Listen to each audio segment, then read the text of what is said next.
Serving fans throughout the Midwest and even more around the world, this is the Show Me Sports Network. The following is an exclusive broadcast property presentation of the Show Me Sports Network and is a high-fidelity, all-digital broadcast. This broadcast is copyright by the Show Me Sports Network for the private use of our audience. Any other use of this broadcast without the Show Me Sports Network's written consent is prohibited.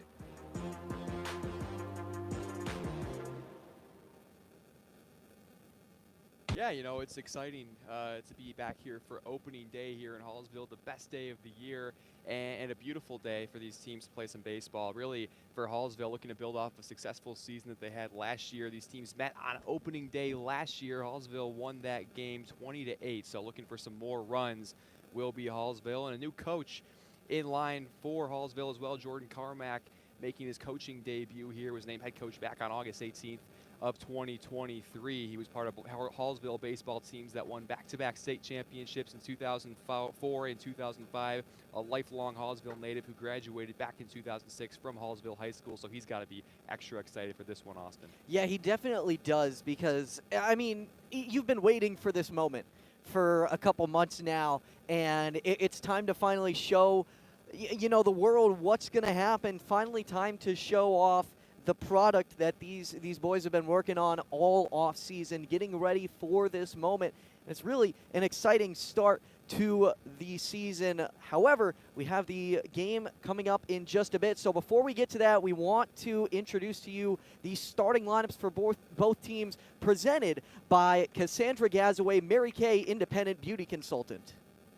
Seeking to express your unique style? How about healthier, clear skin? Look no further than Mary Kay. For more than 60 years, Mary Kay has been offering a wide range of high-quality makeup and skincare products that empower you to shine and stand out in any setting. From luscious lipsticks to vibrant eyeshadows, flawless foundations to glowing highlights, moisturizing serum to blemish and acne regimens, Mary Kay's got you covered. If you don't have a Mary Kay beauty consultant, then I've got you covered. To get your best skin, call me, Cassandra Gazaway, today at 417-684-2667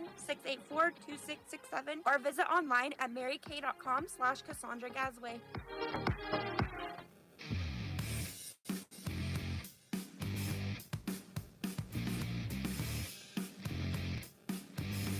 Running out of some of your favorite Avon products and haven't seen an Avon brochure in quite some time? No need to worry. Avon Independent Sales Representative Michelle Carty can help with your Skin So Soft makeup, jewelry, fragrance, and skincare needs. Avon now carries cleaning supplies, clothing, daily essentials, and several small LG electronic items. You now have the opportunity to shop online 24/7 and have your order shipped directly to your front door by shopping with Michelle at mcarty.avonrepresentative.com or find her on Facebook by searching Avon Carty.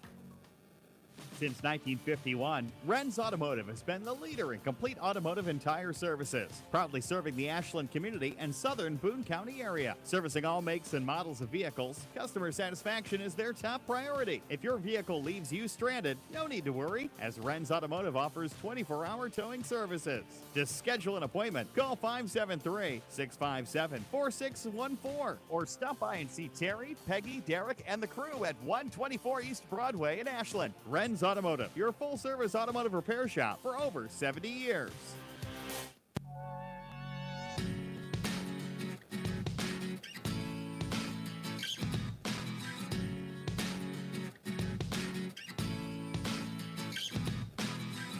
Well, hello and welcome back, and now it is time to introduce your starting lineups, presented by Cassandra Gazaway, Mary Kay Independent Beauty Consultant. Starting off with the visiting Bowling Green Bobcats.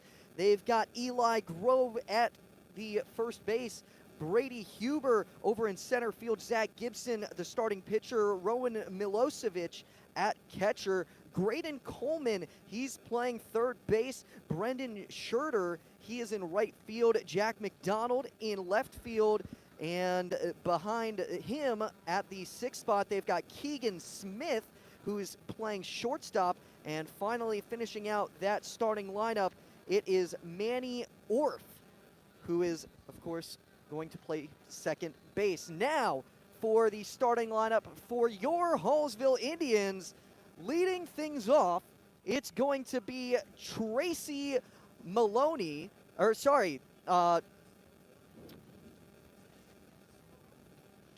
we are having a little bit of difficulties right now. Give me 1 second. Okay, there we go. It is Tracy Melloway. Apologies. I thought it was, but it looks like we had a little bit of a mix-up here. Batting second, Caden Thompson. Batting third, Colton Nichols. Batting fourth, Braden Matheny. Batting fifth, Landon Cunningham. Batting sixth, Will Ewens. Jake Crane at seventh. Jace Watson-Thews at eighth. Ethan Biddle ninth. And then Lawson Burks will be playing right field as well. The positions for those, Melloway is playing third base, Thompson playing center field, Nichols, the starting pitcher, Matheny at second base, Cunningham at shortstop, Ewens at first, Crane, the designated hitter, Watson-Thews is playing catcher, and then Ethan Biddle is going to be in left field. So those are your starting lineups presented by Cassandra Gazaway, Mary Kay Independent Beauty Consultant. And both teams on the field ready to get things started. And it looks like play ball is ready to happen. Yeah, both these teams have come a long way. It's a long off season for baseball. The pitchers' arms are fresh. The hitters are ready to go. They're happy to be on a real field facing opposing pitchers for the first time. Lots of excitement here at Hallsville as we get ready to go. And it's Colton Nichols getting the start here for Hallsville. Yeah, it'll be interesting to see how all of these guys have improved in the offseason and how they start off this season. Are they going to be on the right note? Are they going to need to work to improve throughout the season? What type of season are we going to see? I don't know. Ian, kind of take us through what we saw last season. Yeah, so for last season, it was a successful year for Hallsville. They went 19-7, a really unfortunate finish, though. They lost to Mexico in the first round of the Class 4 District 7 tournament. That was a disappointing finish, but they went undefeated in Tri-County Conference play, so really, a successful time for Hallsville last season. They averaged 6 runs per game, only allowed 3.8 runs per game, so that's a pretty good mark. We'll see if the pitching has similar success here in this season. Bowling Green, on the other hand, they were 10-13 a year ago. They did get a playoff win. They beat Lutheran St. Giles in the first round of the Class 4 District 6 tournament and lost to Winfield in the second round of the tournament, so neither team going super far in the postseason. Bowling Green averaged 5.5 runs per game. They allowed 6.5 runs per game. So they are used to some higher scoring affairs last year. We'll see if that continues here into 2024. And first pitch just about underway. The time is 5:07. Batter is in the batter's box. That's Eli Grove.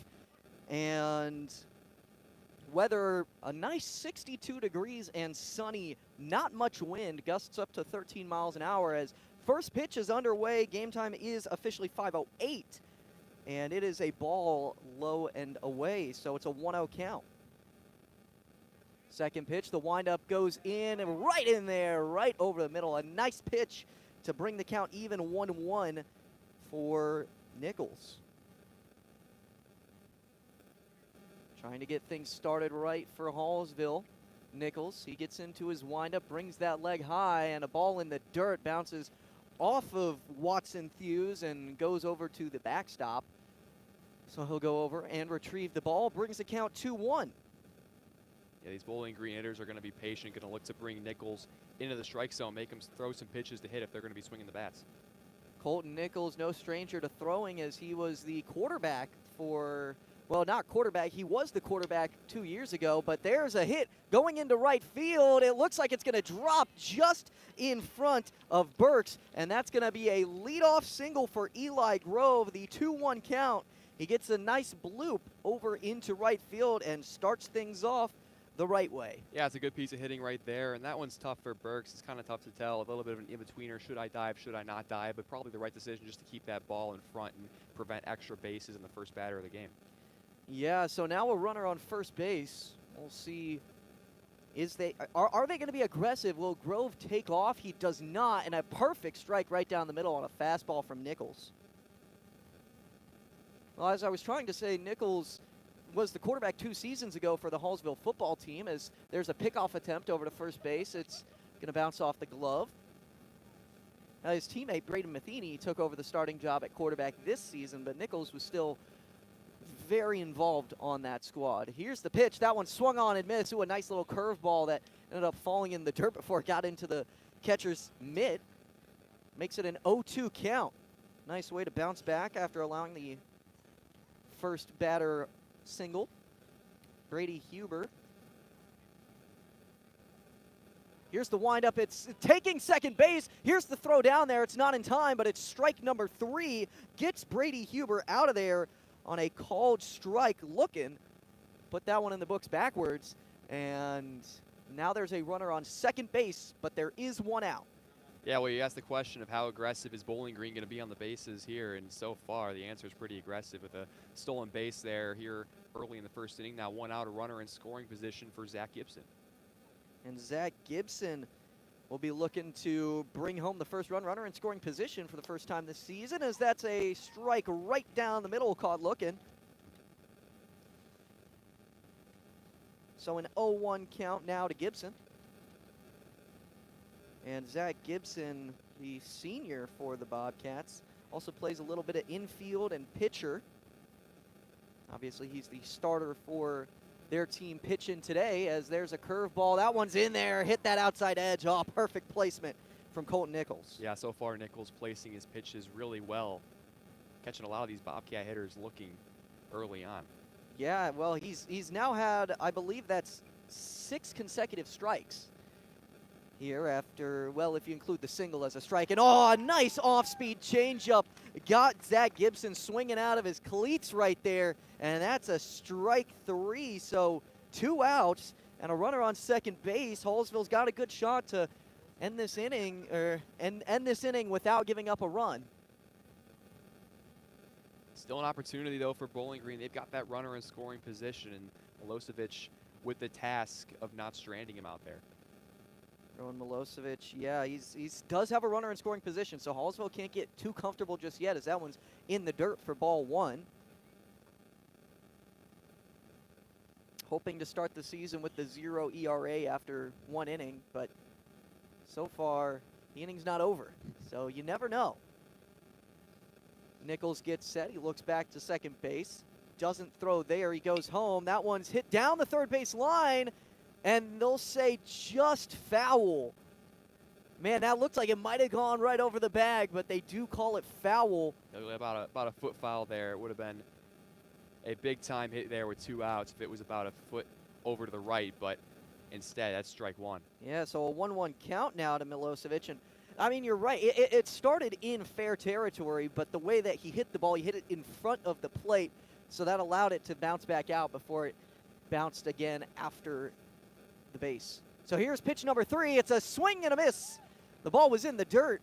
Thought it was going to be a different pitch and had committed to that swing before he could react to it. So now a 1-2 count. There was a stolen base there as Eli Grove made his way over to third uncontested. Watson Hughes decided not to throw down. Yeah, they're worried about the hitter right here. And maybe not the wrong idea. They've got a 1-2 count with 2 away. They're 1 strike from ending this, and a pitch there that's low and away, able to be bounced against the ground and kept in front of him by Watson Hughes. So no wild pitch, no passed ball, nothing like that. Got to be careful about going low in the zone here. You don't want to give him a free 90 feet here. Counts even at 2-2. He nods at his catcher.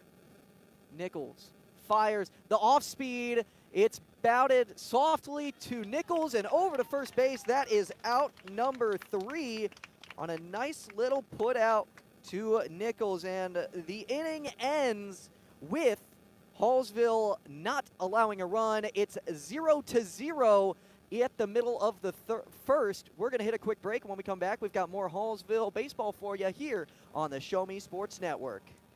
At the Boone County Journal, we're with you all the way. We know that you're more than just a subscriber. You're an employer, you're a parent, you're a neighbor.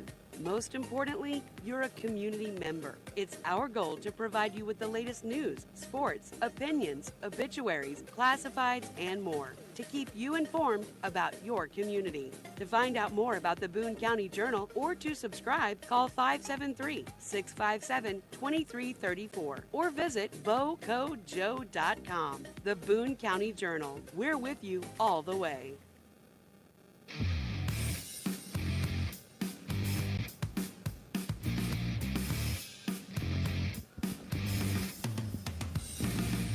Well, hello and welcome back in to more Hallsville baseball here on the Show Me Sports Network. I'm Austin Thomas, joined once again by Ian Paprocki, and we're here in the bottom of the first inning, and the Bowling Green Bobcats will look to start things off on the right foot on the pitching and fielding side of things.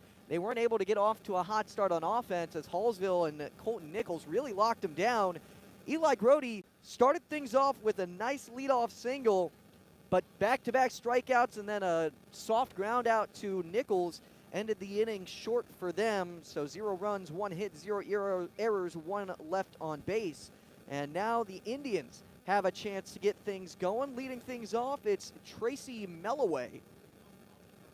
Yeah, and a really nice job by Colton Nichols to get out of that jam. He had a runner at second with 1 out, runner at third with 2 outs, and able to locate his pitches really well. And now a shot for Hallsville on offense. And that pitch, a little high fastball that got Melloway to bite, but he did make contact. Either way, it's still a strike as that was fouled back over the backstop.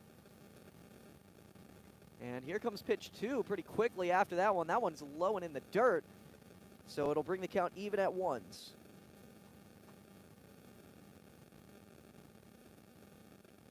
Here's the pitch, a nice off speed on the outside edge, got him swinging and missing. So now a 1-2 count. Melloway trying to get on base.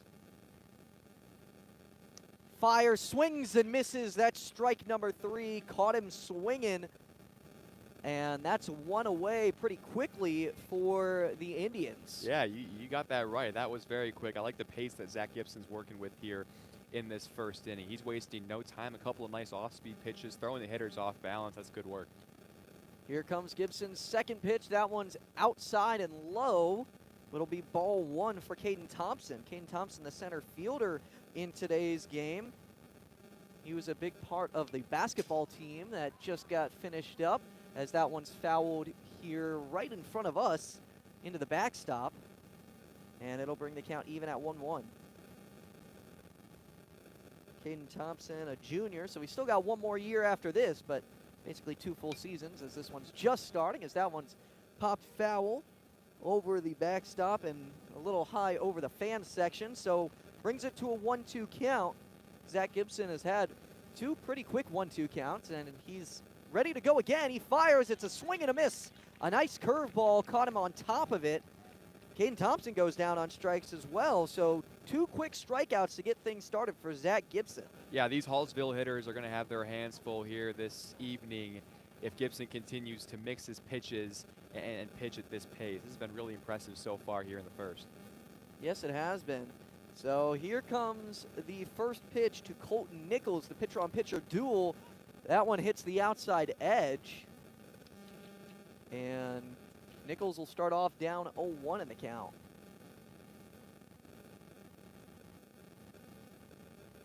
Here comes the second pitch. That one swung on, sharply hit into the right field foul line. It will be strike 2 on the foul. Well, Nichols struck out Gibson swinging in the top half of the inning, so Gibson trying to return the favor here, ahead 0-2. Here comes the 0-2. It's down and out. So again, it's a 1-2 count. Now, at this point in the count, Gibson has struck out both of his batters so far. It's been a 1-2 count every single at-bat. Are we going to get 3 straight? No, we won't. Just low and outside for Zach Gibson. So it brings the count even at 2-2. Colton Nichols able to work it back even after being down 0-2 in the count. Yeah, that's good patience. Here comes pitch number 5. That one's way outside and in the dirt as well. And it's got the count full at 3-2. Colton Nichols looking to become the first base runner for Hallsville this season. A couple of really impressive takes there from Colton Nichols. Able to lay off that fastball. Gibson on the 1-2 pitch was trying to paint the outside corner and then lays off an off-speed pitch to get it to a full count. Here comes the pitch. That one's high on the out. That hit the top edge of the strike zone. And that will be strike number 3 looking. And that's 3 strikeouts for the inning for Zach Gibson. 1, 2, 3. He strikes out the side. What a way for Bowling Green to get things started. and it will keep the game 0-0. 0 runs, 0 hits, 0 arrows, 0 left on base in that first inning for Hallsville. We'll hit a quick break here, and when we come back, we've got the second inning of action for you here on the Show Me Sports Network. At Centurion Cares, for more than 3 decades, their focus has been on exceeding customer expectations for contact center software solutions. Their innovative communication solutions include utility interactive voice response software that allows for smart communication features that let your utility deliver superior customer service 24/7. They also provide other streamlined services like automatic call distribution, automated customer callback, reporting, and quality assurance. To find out more about how Centurion Cares can help your business, call them at 727-421-5300 or look them up online at centurioncares.com. Centurion Cares, innovative communication solutions.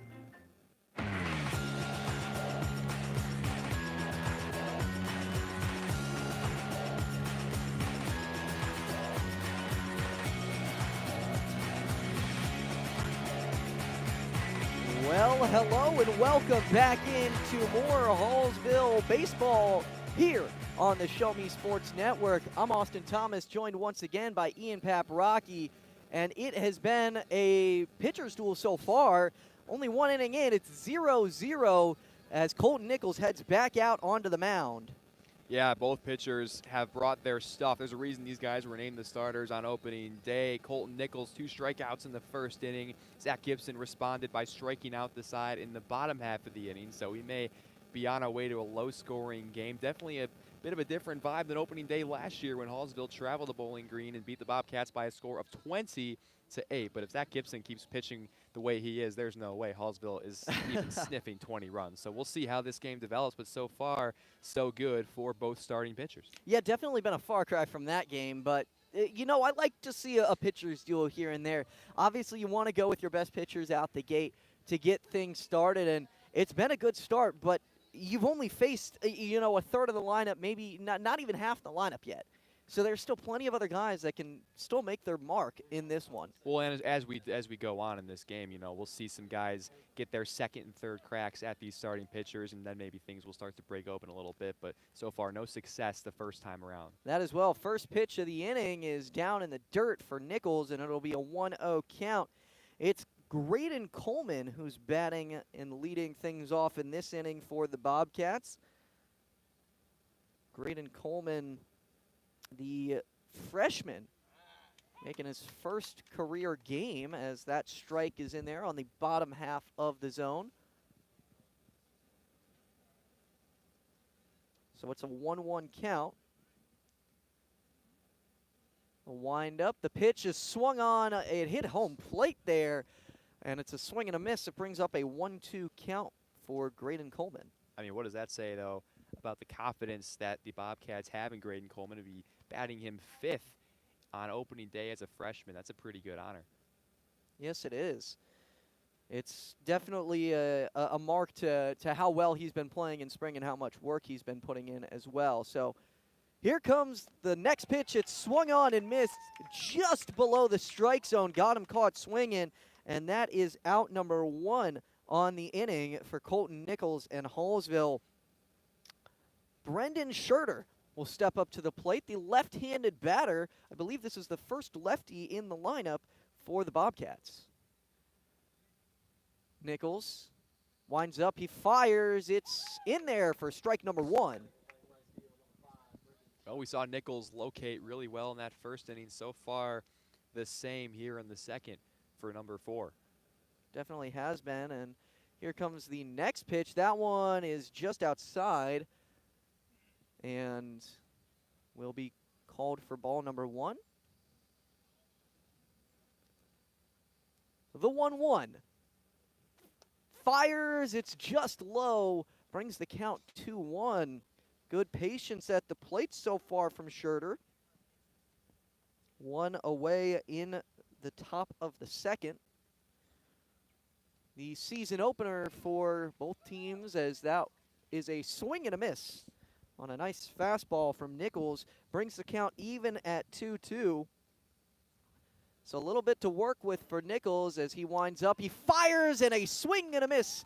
Kind of a half swing there. He realized he shouldn't have swung it halfway through, but had to follow through, and that is the 4th strikeout of the game for Colton Nichols here in the top of the 2nd inning. Yeah, you love to see Nichols trust the off-speed there on 2-2. You don't want to fall behind 3-2, and he trusts the off-speed, gets the swing and a miss, and then another one right there. Nice way to start things off for him. Jack McDonald down 0-1 in the count. McDonald, the left fielder in this one. Here's the pitch. That one is fouled straight backwards and into the ground.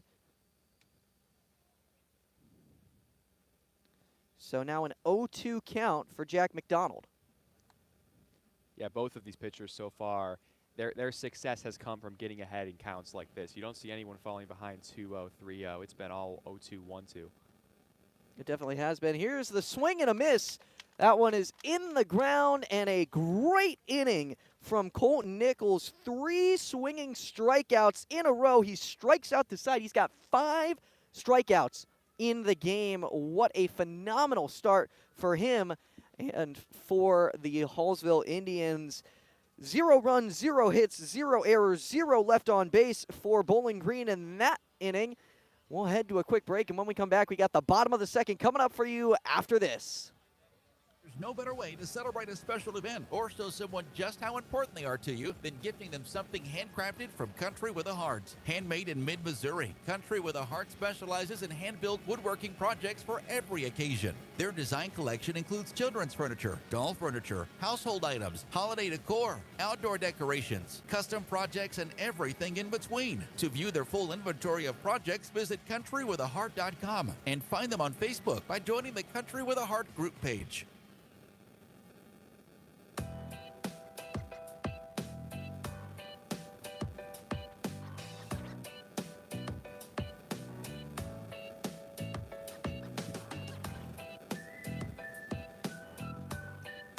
Well, hello and welcome back in to the Show Me Sports Network's coverage of Hallsville baseball. I'm Austin Thomas, joined once again by Ian Paprocki. We're in the bottom of the 2nd inning, and it is currently a 1-1 game. Or sorry, 0-0 game. I'm not sure what I'm talking about. As the first pitch of the bottom of the 2nd is low for ball number 1. And the second pitch is a high swing. Couldn't hold up. Tried to hold back on the swing, but couldn't quite do it. Braden Matheny at the plate. It's 3 strikeouts on 3 batters so far, but this one not going to be that, as it's a grounder over to third base, a soft grounder, but that's too tough of a throw to make, and he's going to be rolling in there safely with an infield single to get things started. Yeah, Braden Matheny, the first hit of the game for Hallsville. Really tough play for Coleman there. Matheny, we know he's got the speed. We saw it on the football field. So just a difficult play for Coleman. He's not able to have the smooth transition. And the first base runner of the season is Braden Matheny. Exciting stuff for Hallsville to be getting first base runner and trying to get off with a steal here and in time, but it's into center field. He will stay at second base. And Braden Matheny pretty quickly making his way over to second and into scoring position. Yeah, well, there's some more of that speed. Didn't waste any time by stealing second base, and now Hallsville with a golden opportunity. They've got a runner in scoring position with nobody out. And it's Landon Cunningham at the plate. The pitch is swung on and set back over the fencing, and will bring the count to 0-2. Yeah, a bit of an emergency hack there from Cunningham. Almost looked like a 2-strike swing as yeah, Gibson it did kind of look like dropped that off-speed pitch into the zone there. Did definitely look like that to me, as that one swung and hit straight backwards into the fence. He does stay alive in the count.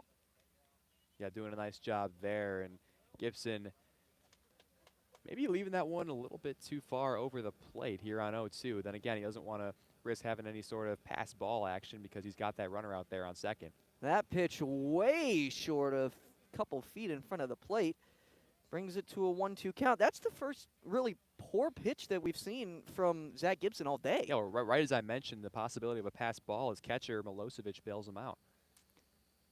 And here's the pitch. That one's swung on and missed. The outside fastball got Cunningham, and that is strike number 3. So 4th strikeout of the game for Zach Gibson. His 3rd swinging strikeout. We'll look to be getting a couple more. Will Ewens steps up to the plate.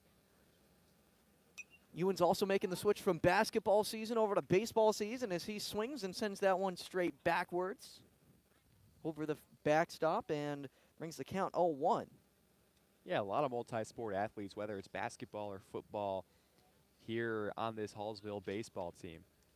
And that's to be expected a lot of the time. You'll see a lot of these multi-sport athletes, but still is very impressive as a bunt attempt over to the pitcher and a nice play from the pitcher, but they're going to say that he was off the bag at first base, and Will Ewens is safe on the infield bunt single. Yeah, Ewens, I mean, he does a nice job to get that ball down. I think really they're just trying to get Matheny over to third there, but well, it worked on that as well, but first. Very impressive. And now a runner on first and third with one away. Jake Crane steps up to the plate. Here's the pitch. That one's outside. The fake attempt to throw down to second base, knowing that he wasn't going to be able to pull the throw. Will Ewens able to easily get into second base there. Stand up, no throw goes down. Probably a smart decision with Matheny's speed sitting there on third. So here's the pitch. That's a nice strike right down the middle. Brings the count even at 1-1.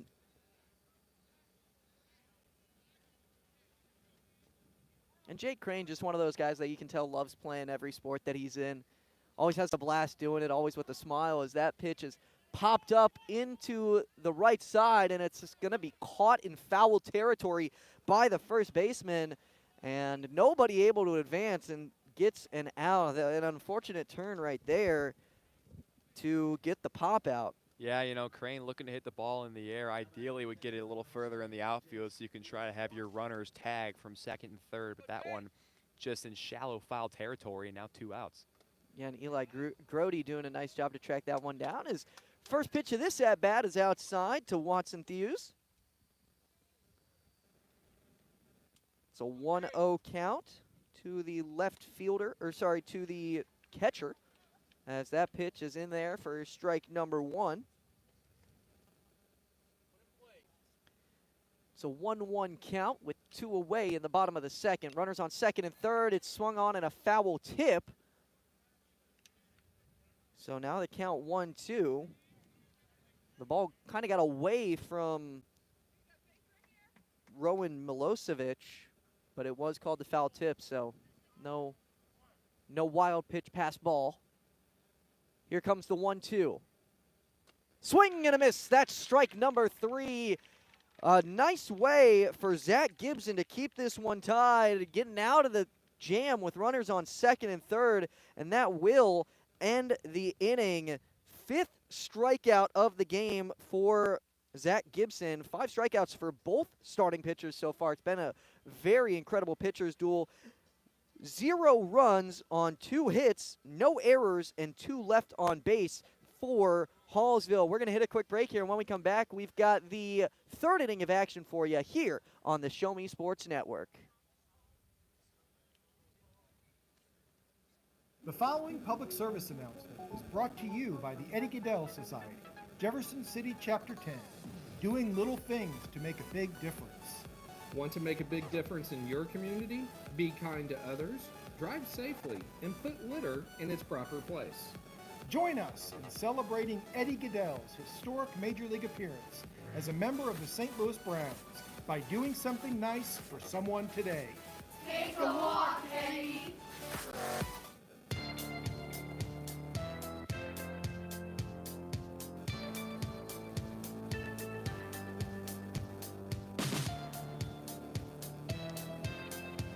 Welcome back to Hallsville High School opening day, the best day of the year. Bowling Green in town to play Hallsville in the season opener, and so far a pitcher's duel, no score after 2 innings. I'm Ian Paprocki alongside Austin Thomas. Glad you're with us here as Colton Nichols gets ready to work here in the top of the 3rd inning. So far 10 combined strikeouts, 5 apiece for Colton Nichols and Zach Gibson. Just an absolute pitcher's duel, as Keegan Smith, the shortstop for Bowling Green, will be the leadoff hitter in the top of the 3rd inning. Yeah, and you know, I've just been thinking about this a little lately. It's been picking up a little bit of wind, but I was thinking about it, and it's just a beautiful day out here. really couldn't complain about the weather at all. Absolutely, as the first pitch is low from Nichols to Smith, ball 1. And when you think about, you know, weather, usually you're thinking about how is it going to affect the hitter, but I feel like it affects the pitchers quite a lot. And you're seeing both of the pitchers really in their zone right now with the way it's been going. 1-0 pitch from Nichols to Smith, low again. Kept in front of the plate by the catcher, Watson Fuse. 2-0 the count. We haven't seen Nichols fall behind in a whole lot of counts here so far, so a nice job by Keegan Smith as he looks to lead off the inning by getting on base. The third pitch of the at-bat is taken for a strike. 2-1 the count as Nichols finds the zone with the fastball. Well, Nichols hasn't had a single plate appearance this game where he's had 3 balls in the count.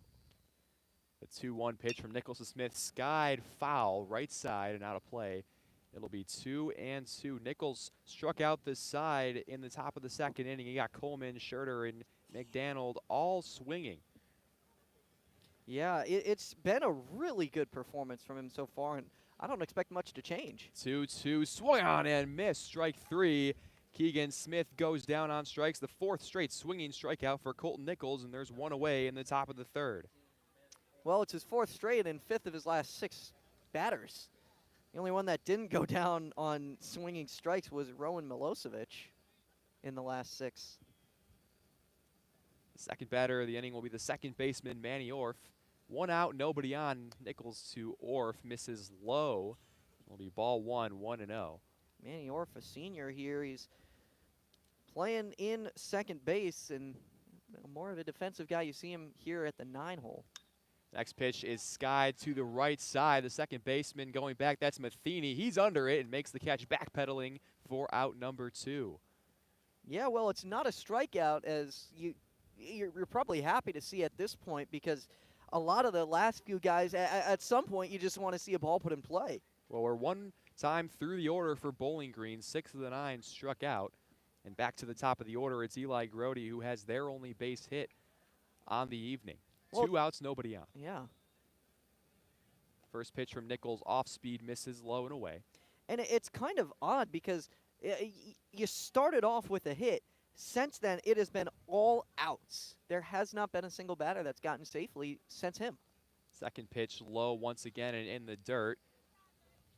As we get to the order going around the second time, we'll see what adjustments these hitters have made. A lot of them not having success their first time against Nichols. Grody the only one to reach, as you mentioned. Here's the 2-0 pitch. That one misses just low. That was a little closer to the strike zone, but now Nichols falls behind 3-0 and is in danger of putting a runner on base with 2 outs. Well, now the first time he's been at 3 balls in a count. 3-0 pitch is in there for a strike. Grody wasn't thinking about swinging at that one, and the count moves to 3-1. Probably a good idea. You don't usually want to swing on a 3-0 count, especially at the high school level. Here's a 3-1 pitch from Nichols. That one's high. He gets a swing, and it's fouled back by Grody. And now a full count.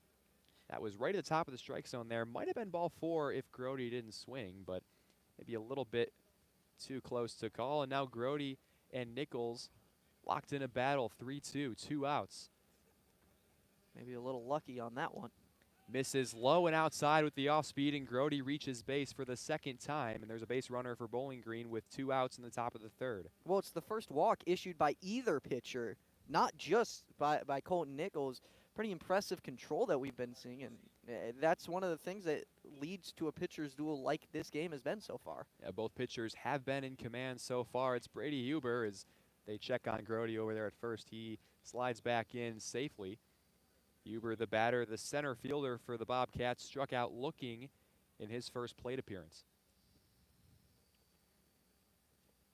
Nichols gets the sign. He sets and pitches. Runner going, calls strike. The throw down to second base is nowhere near the bag, and sliding safely in a second is Eli Grody. And a runner in scoring position with 2 outs. Well, it is 2 outs, and that's the key thing in this situation. So not getting the runner stealing second isn't going to be the biggest deal, but it is something that you might have to worry about if he is able to make it over to third. Here's the 0-1 pitch. That one is tapped foul back behind the plate. And now Huber finds himself down 0-2. A nice job by Nichols after going down 3-0 on Grody to get ahead on Huber, and now a chance to send his team back into the dugout. Yeah, well, 4 of his last 5 pitches have been strikes, really dialing it in after throwing those 3 consecutive balls. Nichols gets the sign. 0-2 coming here to Huber. Here's the pitch. That one's low. Runner goes. That's Grody to third, and he's in there standing as the catcher, Watson Thews, unable to corral it right in front of the plate. He had to run over and grab it, and it left enough time for Grody to get to third. Grody's on third base for the second time here today, the only runner to reach third for the Bobcats. 1-2 count on Huber.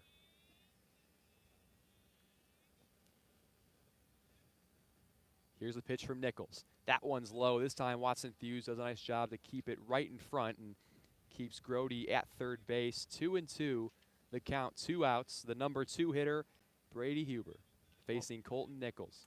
No score, top of the third inning. You got to worry about that runner taking home on a pass ball or a wild pitch at this point. The pitch from Nichols, that one's grounded to first base, and a nice play made by the first baseman Ewens, but it was ruled just foul, so we'll do it again, 2-2. Yeah, it looked like it was right on that line. If he had kind of charged it forward rather than letting it come to him, maybe there's a chance he gets that in fair territory. But either way, it's not going to result in a run. Yeah, as a first baseman, you're just trying to make sure that ball stays in front, not really thinking about where exactly it is. Here's the pitch. That one's lined right in. It looked like to the Hallsville dugout over there. And so we'll do the pitch again. Brady Huber doing a really nice job after going down 0-2 in this count. He's taken a couple of balls, able to foul off a few pitches. This has turned into a quality at-bat. Yeah, really good job by the junior outfielder to be able to kind of turn this around. It really seemed like it might have been Colton Nichols getting back into form and finally getting stuff going for him. But it'll be the 7th pitch of the at-bat coming up here. And yeah, anytime you get 7 pitches in at-bat, you consider that a quality at-bat regardless of whether you get on base or not. Huber talking to his third base coach as he's getting ready to step back into the box. He went down looking last time, so definitely has been a lot more aggressive here in this plate appearance. Runner on third, 2-2, 2 outs, no score, top of the third. Here's the pitch from Nichols. Swing and a miss, strike 3. And Nichols gets Huber his 7th strikeout of the game, strands a runner on third base. And a nice job there by Colton Nichols to escape danger, and we will head to the bottom of the third with no score. Hallsville coming up.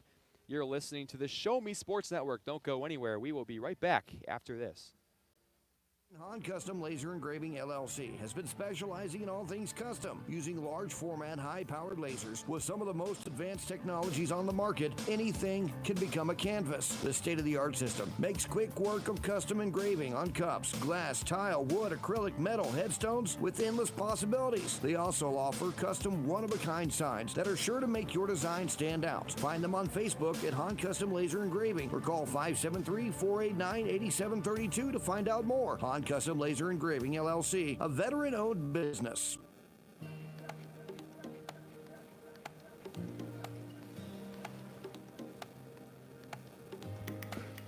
Welcome back to Hallsville High School. No score, headed to the bottom of the third. It's Bowling Green versus Hallsville on opening day, a pitcher's duel so far. We have seen a couple of runners reach scoring position in the recent innings, but Zach Gibson and Colton Nichols able to escape these innings with no runs allowed. Ethan Biddle will be the leadoff hitter for Hallsville. Hallsville struck out 3 straight times in the bottom of the first, but they were able to get 2 hits in that second inning, so looking to build off of some of that success. And Biddle went around, says the first base umpire on that first pitch. It was in the dirt, but Biddle goes down 0-1. Yeah, it'll be interesting to kind of see how things go out here for Ethan Biddle. Obviously looking to get things started off right, but in the 9-hole, looking to move his way up in the batting order. And the pitch right back to the pitcher, Gibson. And Gibson fires over to Grody at first, and Biddle is retired to lead off the inning. Yeah, and maybe not quite the way they were hoping to get things started, but nonetheless, you know, inning moves on, and now they get to move to the top of their order. The guys that Coach Carmen trusts the most so far in this season, getting to try and prove themselves and for their spot in the in the order. Well, before we go to the top of the order, it'll be the number 10 hitter, Lawson Burks, as he takes the first pitch high. Oh, we are back to the top of the order. Burks was announced over the PA, so a little bit mistaken there. It's Melloway who is at the plate. He has a 1-1 count. And Burks is the player that is getting designated hit by Jake Crane in the order, whereas they're allowing Colton Nichols to bat in the order, and instead of taking the pitcher out of the game, they're taking out their right fielder. I appreciate the explanation, Austin. Is pitch taken there for a strike. Melloway struck out swinging in his first plate appearance. 1-2 the count. As Gibson looks to retire the second hitter of the inning, and an off-speed pitch misses low and away for ball 2. Yeah, well, Zach Gibson had a stellar first inning. Second inning, not as great, but still got the job done. So far, it's looking like he's kind of been a mix of those 2 innings. Now, swing and a miss there. Melloway goes down for the second time swinging, and Gibson has his 6th strikeout of the afternoon, and Caden Thompson gets a chance with 2 outs and nobody on. Caden Thompson looking to have an impact.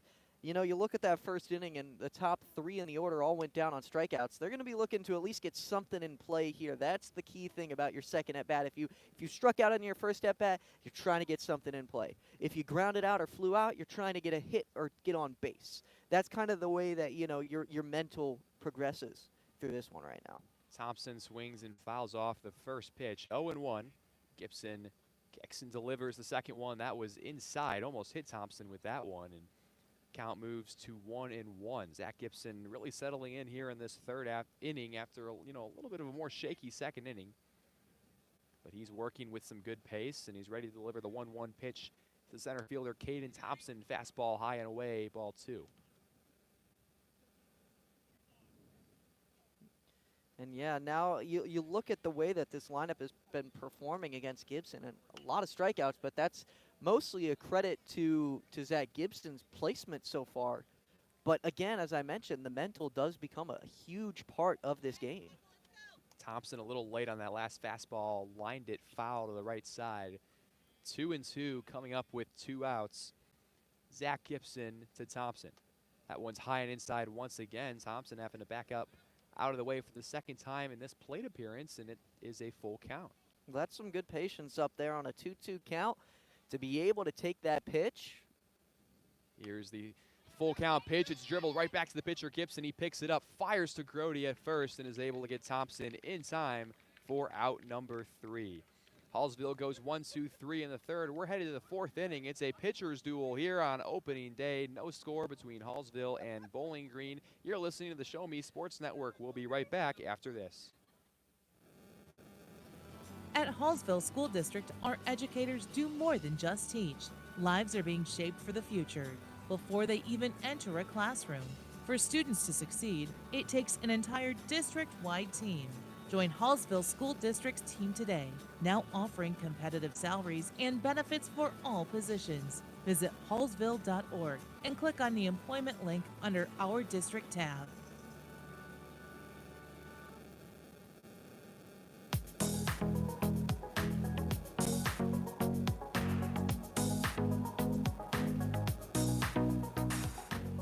Colt Nichols back to work here in Hallsville. Top of the 4th inning, opening day baseball between Bowling Green and Hallsville.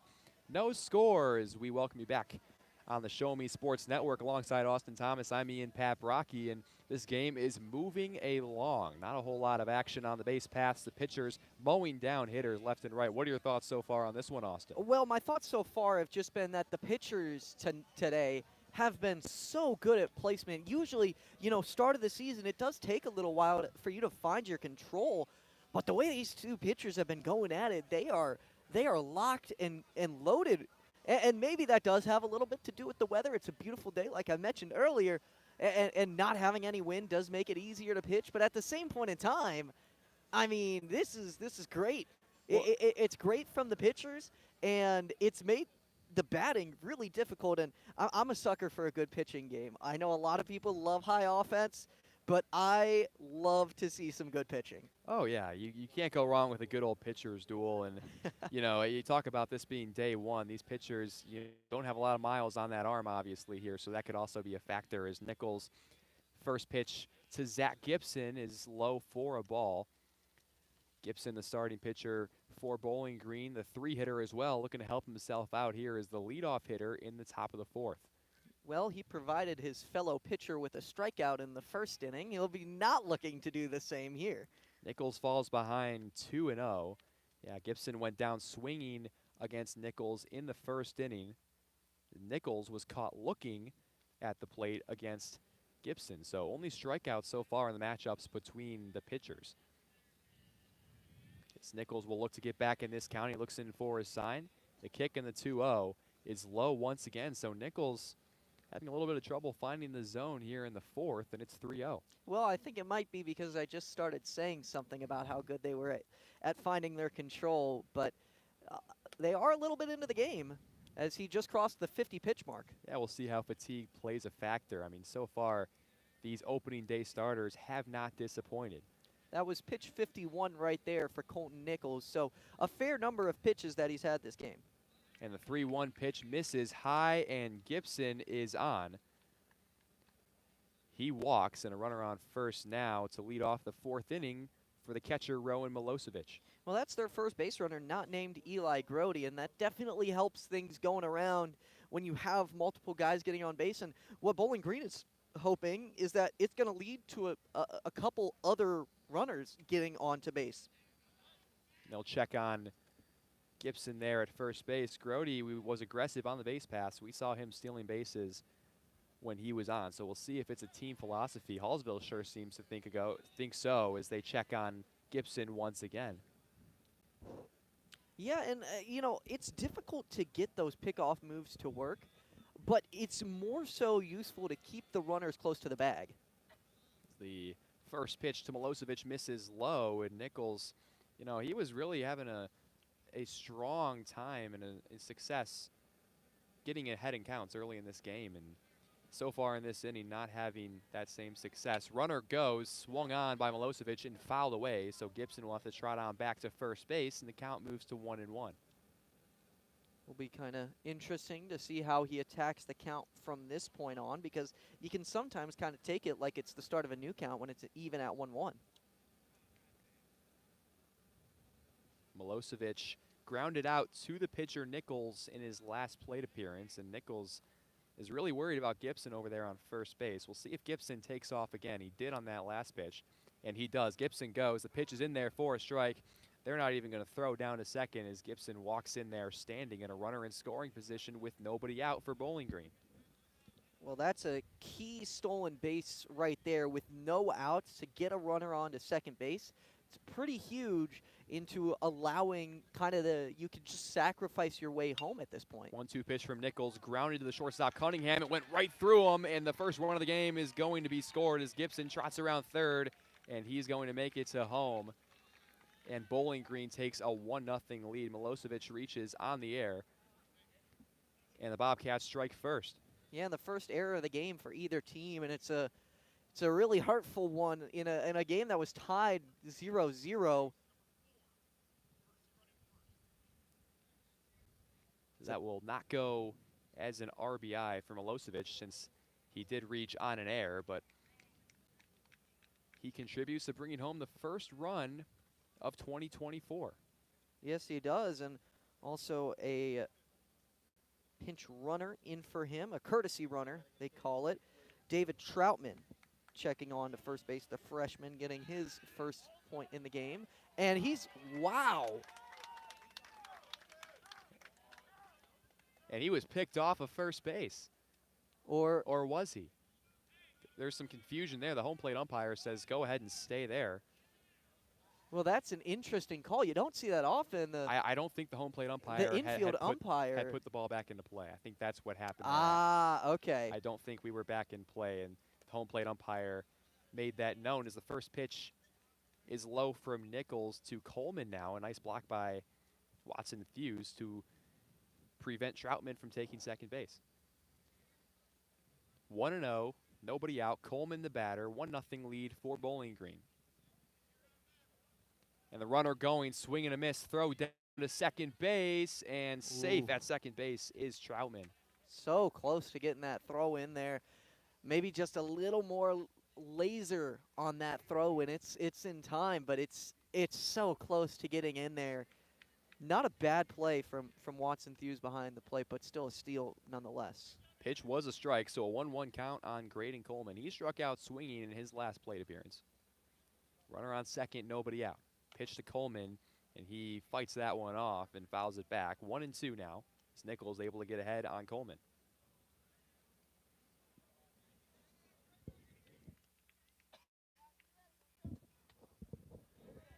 Nichols getting ready for the 1-2 pitch. Troutman, the courtesy runner on second base. He gets his lead. Here's the 1-2. Swing and a miss, strike 3. Nichols gets Coleman swinging for the second time, and there's one out in the top of the 4th. Yeah, and that's a huge one right there. Definitely needed to get that out after allowing the run and having a runner on second base. Finally, they can breathe a little bit. One out, the lefty Brandon Scherter is in. First pitch from Nichols misses just low for ball 1. So the count moves to 1-0. Scherter struck out swinging in his first plate appearance back in the second inning. The 1-0 pitch is fouled away back behind the plate. And it is 1-1 from Nichols to Scherter. And last time he was that bad, he was able to work the count to a 2-2 count before finally striking out. So he's a little patient up there. So expect him to work the count. 1-1 count. Fastball just misses on the outside corner. Good plate discipline from Scherter to advance the count to 2-1. And like I said, he's one of those guys that we've seen so far that's been able to stay disciplined up there at the plate. 2-1 pitch from Nichols. That one almost hit Scherter. He had to jump out of the way. And it is a 3-1 count. So Nichols seeming to lose a little bit of his command here, as he has started to fall behind some hitters. Behind 3-1 here. One out, runner on second base. Hallsville down 1-0. Here's a 3-1. That's low as well, and Scherter is going to take his base. And that's now his 65th pitch of the game. So Colton Nichols, you know, he still should. It's a little surprised to see him fall behind. I'm not sure if it's necessarily from fatigue.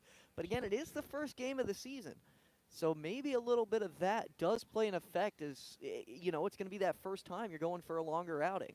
Jack McDaniel is in, and he fouls one off of his shin. Ball goes right back out to Nichols on the mound with the home plate umpire emphatically waving foul ball. 0-1 the count. McDaniel struck out swinging in his last plate appearance. And talk about the fatigue that might be starting to play a factor for Nichols. We'll have to see if we get a mound visit here if he's not able to retire this hitter. Yeah, I would not be shocked. You load the bases after allowing a run, and sometimes it's not necessarily fatigue, but the mental as well. Well, McDaniel shows bunt there on the 0-1. He pulls back. The pitch is a ball, and it's 1-1. And when I'm talking about the mental, I mean, you look at the error. A lot of times, you know, you feel like you should have that out, and when you just can't get it, it really does get in your head. Nichols ready for the 1-1, the kick and the pitch, and that one is lined in the left field. Coming in is the left fielder, Biddle, who makes the catch, fires back into second, and it's a double play. Wow! Beautiful play by Biddle. He makes the catch, fires into second. They get Troutman there, and just like that, the inning is over, and Colton Nichols escapes further damage. So what looked like it could have gotten a little bit out of hand turns into an inning where Hallsville allows just one run. It came on the air, and now an opportunity to get that run back as they will hit in the bottom of the 4th. Bowling Green 1, Hallsville nothing. Opening day baseball on the Show Me Sports Network. We'll be right back for the bottom of the 4th. Seeking to express your unique style? How about healthier, clear skin? Look no further than Mary Kay. For more than 60 years, Mary Kay has been offering a wide range of high-quality makeup and skincare products that empower you to shine and stand out in any setting. From luscious lipsticks to vibrant eyeshadows, flawless foundations to glowing highlights, moisturizing serum to blemish and acne regimens, Mary Kay's got you covered. If you don't have a Mary Kay beauty consultant, then I've got you covered. To get your best skin, call me, Cassandra Gazway, today at 417-684-2667 or visit online at marykay.com/Cassandra Gazway.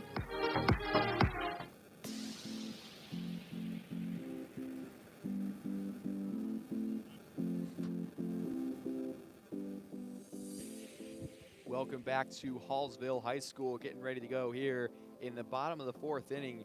Ethan Biddle with the double play, makes the catch in left field, fires into second to get Troutman and Hallsville back into the dugout and up to the plate. Big time play by Biddle. And now Hallsville getting ready to hit. It's Gibson who fires a strike on an off-speed pitch to Colton Nichols, the pitcher at the plate for Hallsville. Well, Hallsville looking to keep the lineup moving. You know, you look at their first inning, they went 3 up, 3 down. Second inning, they were able to get 2 base runners. Third inning, again, they went 3 up, 3 down. 2 base runners here? I don't know. We'll have to see. See if the pattern continues. Nichols swings through that one. Count moves to 1-2. Nichols struck out looking in his first plate appearance against Gibson. Here's the 1-2 pitch coming from Gibson to Nichols, and that one is inside for ball 2. Bowling Green able to get a run in the top of the 4th inning off of an error. So Nichols still hasn't allowed an earned run as he skies one foul, sort of over by us. It lands just behind with a thud, and Nichols stays alive. 2-2 the count, pitcher to pitcher. Gibson to Nichols. It's been a really strong start for Zach Gibson here on opening day as he has 6 strikeouts. Yeah, looking for number 7. And that one is hit in the air. That one's going to get down in the alleyway. Colton Nichols leaves the yard. Colton Nichols with a solo home run ties this one up, and it is 1-1 in the bottom of the 4th. Well, that's the way to get your offense rolling, isn't it? What a shot from Colton Nichols. Nichols helps himself out there. Not getting a whole lot of run support elsewhere. He says, you know what, I'm just going to go up there and I'm going to do it myself. That ball was smoked. And that was not a towering blast by any means. That one got out of here in a hurry. Right on the barrel from Colton Nichols, and we got a brand new ball game, 1-1. As Gibson fires away the next pitch, it's Braden Matheny at the plate. He takes ball 1. 1-0 to Matheny. He fouls it away to the right side and out of play. Well, I was talking in the top half of the inning about how fatigue might start getting a thing. You still got a little bit of time before you start worrying about that with Zach Gibson. He just pitched his 53rd pitch, sorry, 52nd pitch of the inning. But he is starting to get a little bit up there to the point where in just a little bit you're going to have to worry about, is that early season fatigue going to be a thing or not? Yeah, and the arms are fresh for these pitchers, but you certainly are not going to see a lot of coaches push their pitchers' pitch count in these early season games. So we'll see what the leash is like for both of these starting pitchers. They have been good so far as Gibson fires away 1-2 and he puts one in the dirt. Braden Matheny takes ball 2. 2-2 the count. Well, it'll be interesting to see if this affects his confidence. You look at the last few counts, each of the last 4 batters have worked the count to at least 2-2 for Hallsville. Yeah, it's been a really good job by these Hallsville hitters, and the patience from Braden Matheny right there to take ball 3 on the off-speed pitch. Not a bad pitch from Gibson, and the count runs full. And after allowing a home run on a full count, it'll be interesting to see how he plays it. Got him looking, strike 3, fastball on the outside corner, and Gibson does a nice job to bounce back after the home run. He gets Matheny looking, and that's the first out of the bottom of the 4th. Yeah, and he got him looking, but he's up to 12 pitches through just 2 batters, and he only has 1 out. And really, that's seemingly been what's Hallsville's mindset has been on right now, and maybe it's going to start working in a little bit. First pitch to the shortstop, Landon Cunningham grounds one to Smith at short. Smith fires over to Grody at first in time for the out. And right as you're talking about that pitch count being high in the inning, Gibson able to get Cunningham on the first pitch of the at-bat, and there are 2 outs in the bottom of the 4th. Yeah, and not too great of a plate appearance. It was a hittable pitch, and maybe you can't be too mad at that, but at this point in the game, it seemed like they were trying to work the count to get a little bit more pitches up there for Gibson, who's really been cooking so far, but weren't able to do it with Cunningham's at-bat. Willie Wins, the first baseman, takes a strike. Then he grounds one to the right side. Orff moves to his left. He bobbles, throws to first. It's not in time. A little bit of a bobble by the second baseman, Manny Orff, allows Will Ewens with enough time to make it to first safely. And an opportunity now for Jake Crane with 2 outs and a runner on first base. The first error of the inning for of the game from Green. Saw Hallsville commit an error earlier, and that one really dealt some damage. It doesn't look like it will, but again, don't let it get past you. So Zach Gibson did a nice job to cover after giving up the leadoff homer to Nichols, but unable to get out of the inning there. And 0-1 to is a little bit of trouble with it. Fires to first, not in time once again. So a couple of infield blunders. Coleman this time not able to field it cleanly, and Jake Crane reaches Hallsville with 2 on and 2 outs in the bottom of the 4th. And along with that, Ewens makes his way over to second base. So now you've got a runner in scoring position. So the second straight error in this inning. And we'll turn it over to the catcher, Jace Watson-Fuse. And Bowling Green is going to have to put things together a little bit more right now. Watson-Fuse off right near the Bowling Green dugout. 0-1. The catcher, Hallsville, struck out swinging in his first play. Well, on the bright side for Zach Gibson, he won't be counted for any earned runs this inning. Outside of the home run. Yeah, I should the say. home run. Any more earned runs. Watson-Fuse catch strike 2. The only way you can have an earned run here is if Watson-Fuse were to leave the yard. But he is down 0-2 in danger of striking out for the second time today. I believe that because there's 2 outs and it would have been out number 3, it would not be considered an earned run. But we'll have to go back into the rule book. Yeah, we're going to have to check that out. You might be right. Is a nice job by the catcher Milosevic to keep that one in front of him. A bouncing ball for ball 1. Baseball scoring is incredibly intricate. It's an art. It really is. I would call it an art. Here's the 1-2 pitch. That one's lined, but it's going to go foul. Watson-Fuse got a good piece of that one, but he was just a little bit early and pulled it foul down the left field line. Man, and I feel like the fans here were ready for that one to just hit fair territory. It definitely was pulled, but I mean, felt the Hallsville groan. wants to take the lead right now. Felt the groans out of everyone when that one was appearing to go foul. Here's the pitch. That one skied into left field. Playable for the left fielder, McDaniel. He misses the ball, and a run is going to score as around third comes Ewens. He's going to score. Crane into third base standing. It'll be Watson-Fuse into second. Another blunder by this Bowling Green defense, and Hallsville takes the lead. And 3 consecutive errors, and that is just killer. And as I mentioned it didn't seem like one error was going to be a problem for Bowling Green, but I said watch out, and this is exactly that worst-case scenario that you're seeing. It's really just simple errors that have been being made by everywhere on the field at this point. We're playing such a good game up until this point in the game. Well, Zach Gibson cannot be thrilled right now, as he should have been out of this inning a long time ago. So we're going to get a courtesy runner now. Carter Giesler will run for the catcher Watson-Fuse. And Ethan Biddle will be the hitter. He grounded out to the pitcher Gibson in the 3rd inning.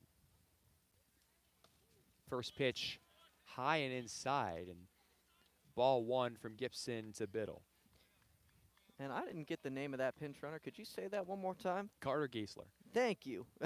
Giesler gets his lead from second base as it's fouled away by Ethan Biddle, and the count moves to 1-1.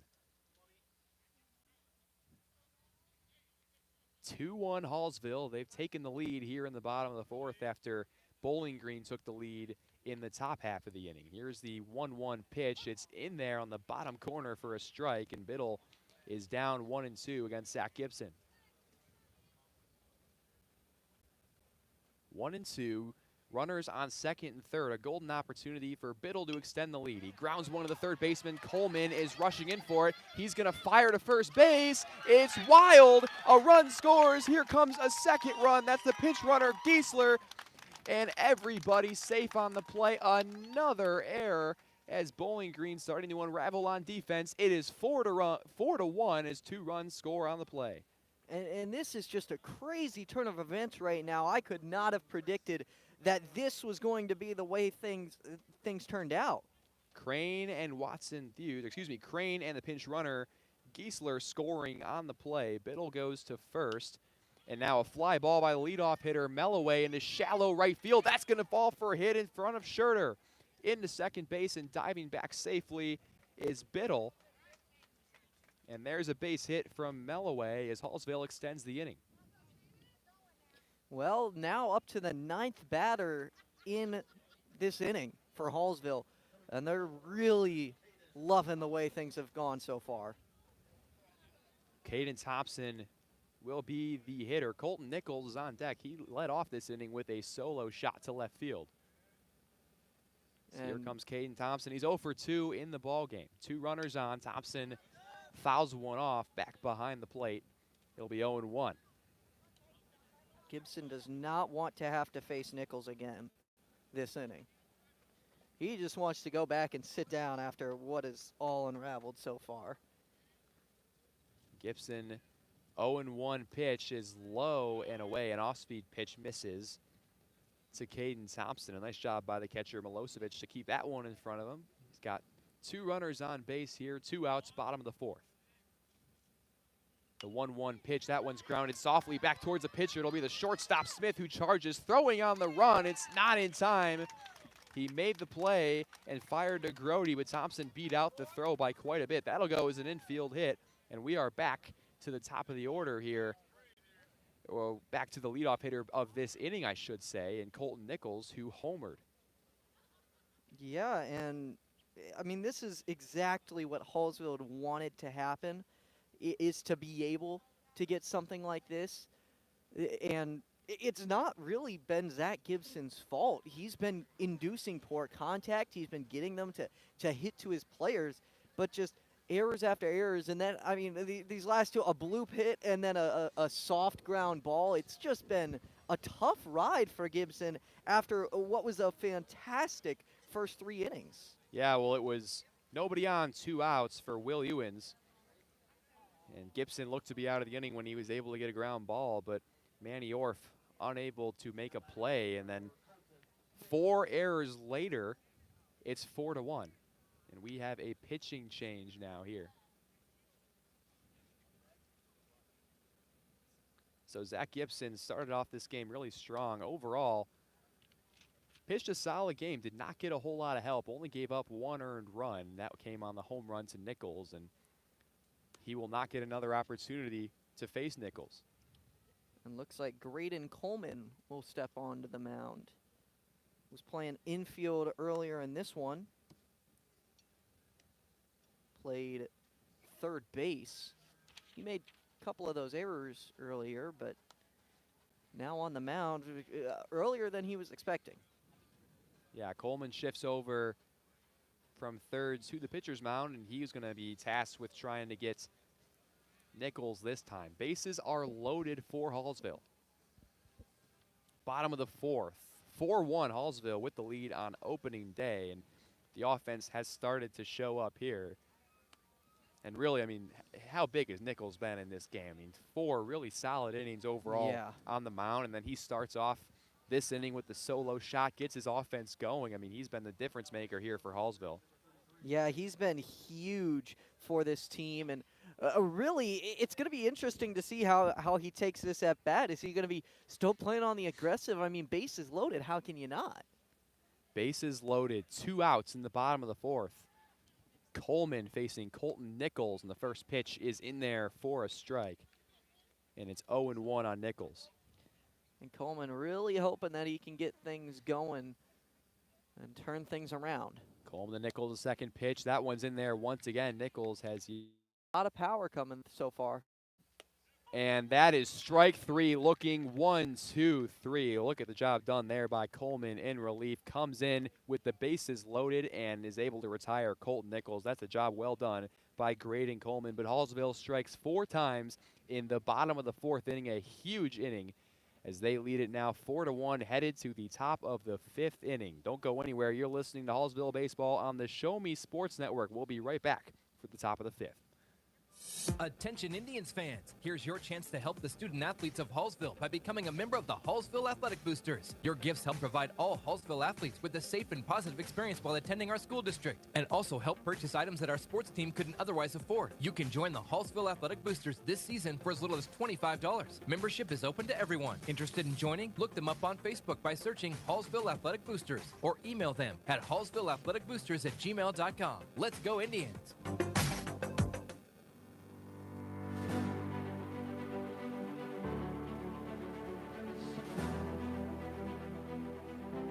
Well, hello and welcome back into more Hallsville baseball here on the Show Me Sports Network. I'm Austin Thomas, joined once again by Ian Paprocki, and it's a 4-1 Hallsville lead after a kind of crazy bottom of the 4th.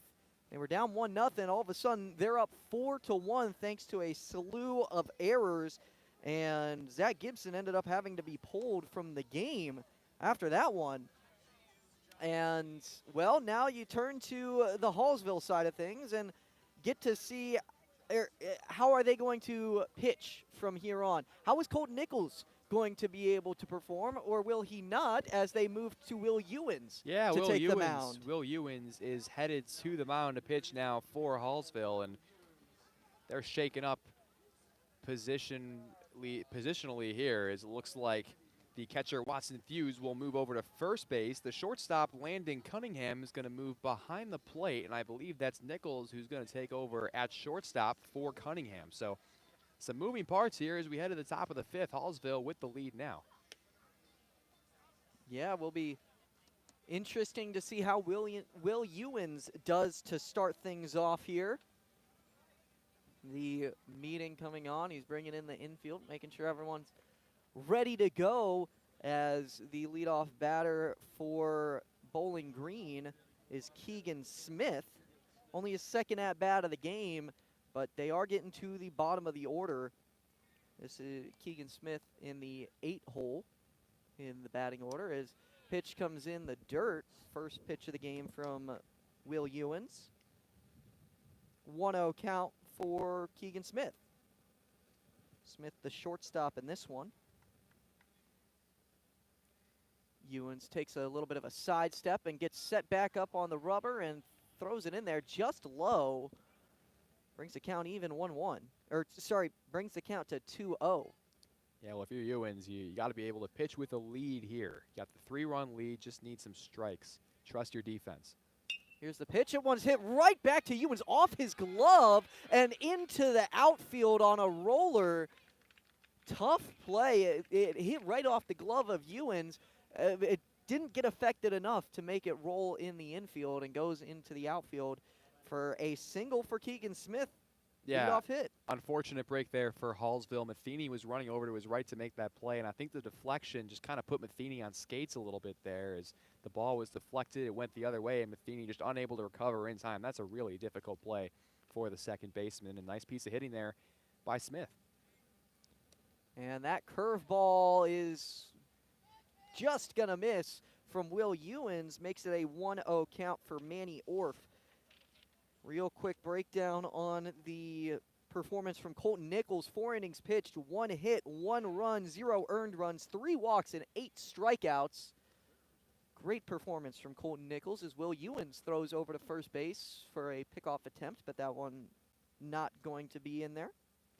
It's exactly what you want from your starter on opening day. Don't need him to go too deep in the ballgame this early in the season, but he was efficient when he was in. Pitch swung on and missed. Now the steal attempt thrown down there, and the throw just missing. Not quite in time. Landon Cunningham is behind the plate for the Indians. Yeah, so far Bowling Green aggressive on the bases, trying to get runners in scoring position here, now trailing for the first time in this one. So here's the 1-1. It's high and outside. Made Cunningham stand up for that. Brings the count 2-1.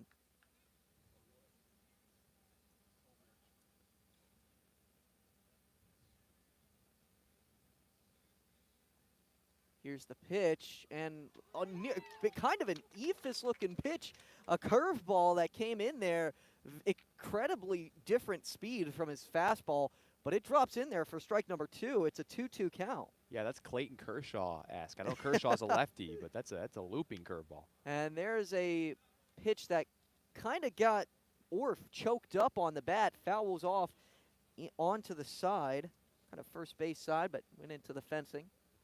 Yeah, you know, it makes your life difficult as a hitter when you've got that speed difference there between the fastball and the curveball, and that's what we're seeing here from Will Ewens. 6th pitch of the plate appearance as Ewens got him in front of the pitch. It's not going to be fielded by Ewens, and it's an infield single from Manny Orf. Yeah, that's an unfortunate break. Yeah, he got unlucky. Got him way out in front of that curveball. Unfortunately, that ball was just in the exact right spot for Manny Orf to make an infield single out of it. And Bowling Green is cooking here in the top of the 5th. The offense is finally starting to wake up here the 3rd time around. Well, it looked like a perfect bunt is the way that the ball came off of the bat there. So now runners on 1st and 3rd. We'll see if Orf is going here. And looking back to first base to fake the pickoff attempt to Manny Orf, but instead just keeps the ball in his hand, and it's still a 0-0 count. Grody at the plate. First pitch is in there for strike 1, but it's off the glove of Cunningham, and going over to second base is Manny Orf.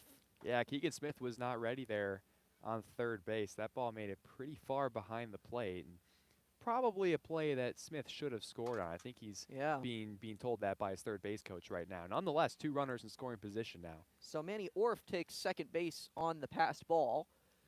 As here's the pitch, it's outside for ball 1, brings the count 1-1. It's a new catcher into the game. Remember, it's Landon Cunningham who is behind the plate now. It was Watson Fuse, but Watson Fuse is now at first, so Cunningham is catching his first inning. And a pitch there is... We have a balk? Looks like they're calling a balk, and that will score a run for the Bobcats. Yeah, I don't think Ewens came to a complete stop there, so Keegan Smith, who stayed at third after the pass ball, scores anyway on the balk, and Bowling Green cutting into the lead. And a tough play right there, as pitch number 3 of the at-bat is low for ball number 2. Brings it to a 2-1 count on Grody.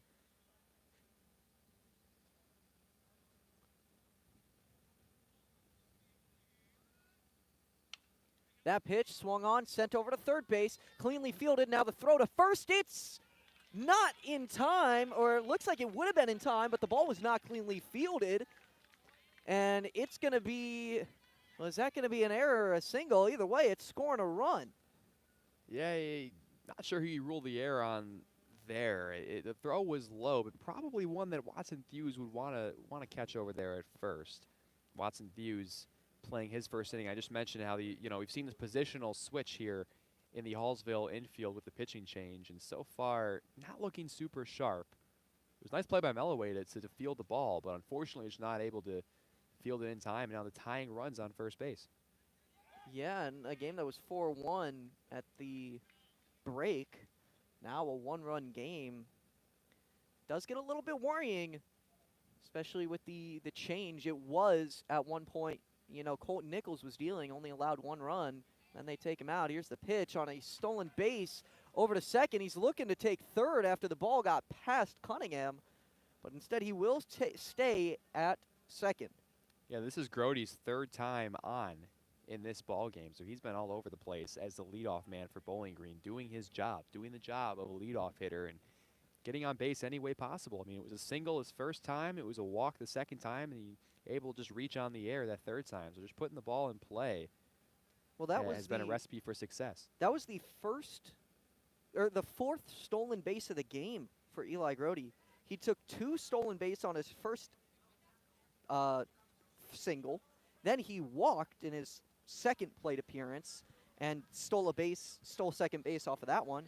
Then in his 3rd plate appearance, he got on base on the error and made it to second on a stolen base as well. So 4 stolen bases, and mound visit here to check on Will Ewens, who has not started off as great as he would have liked. But again, it's not really been the pitches, it feels like. Yes, he's allowed 2 hits, but that first hit really seemed like a good pitch and should have been an out. And then the last one should have been an out, but it just wasn't quite a play that was made by Hallsville. Brady Huber swings and misses here and makes it a 1-1 count. I'd say both defenses have been a little bit shaky here, but hey, you expect a little bit of sloppiness. It's only game number 1, so lots to work on throughout the season. That pitch is bunted into foul territory on the third base side, right over to the batter circle, and brings the count 1-2 for Huber. Huber has struck out both of his plate appearances so far. He's 0 for 2, although his last plate appearance, he took the count to a 2-2 count and ended up taking a 7-pitch at-bat. So even though he did strike out, not sure if you'd consider that a bad plate appearance. As here's the slow pitch, hit up the middle, but it's fielded at shortstop. Throw over to first, it's in time. The runner advances to third, but that's out number 1 of the inning. Well, there's some silky smooth defense from Colt Nichols over there at shortstop, making it look easy. A routine ground ball, he picks it up, and that arm over there, it's not tired. He fired that thing over. Coming off the 4 innings pitched, he's still ready to let that cannon loose over at short. Colt Nichols continues to be Hallsville's best player in this game. And he threw 68 pitches in the game, but again, like you mentioned, his arm is still ready to fire. Here's the pitch from Ewens. It's swung on, sent into left field. Looks a little short. Can he get there? A diving play, but the ball bounces out of his glove. So no out. And then coming home to score on the single is going to be Eli Grody. And a tough play to make from left field, but so close to having that play.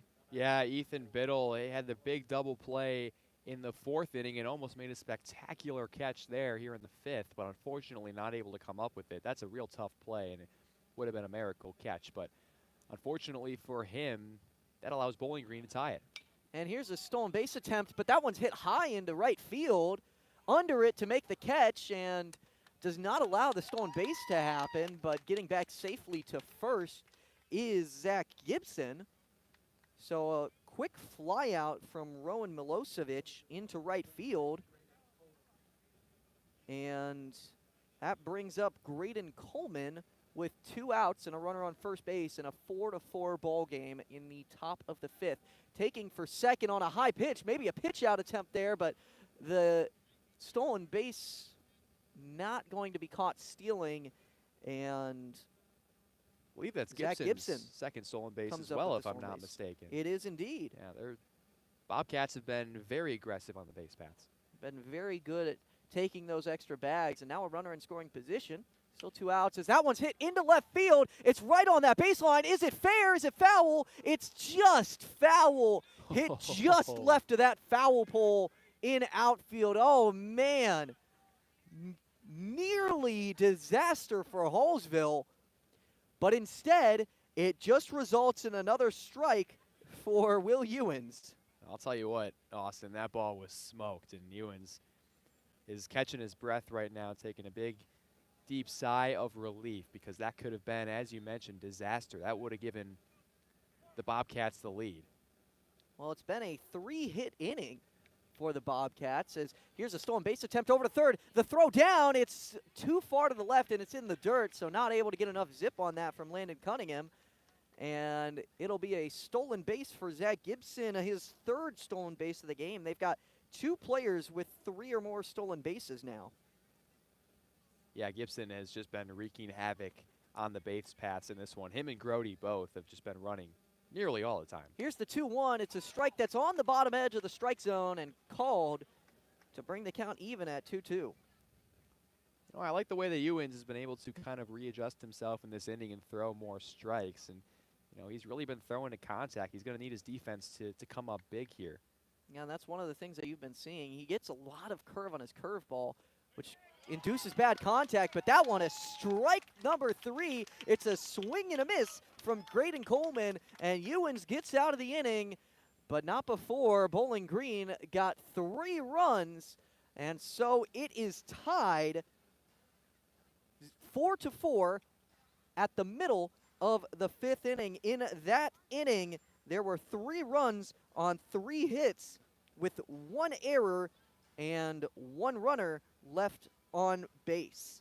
That is going to do it for the top of the 5th inning. We're going to hit a quick break, and when we come back, we've got the bottom of the 5th. Hallsville comes up to bat next. You're listening to Hallsville Baseball here on the Show Me Sports Network.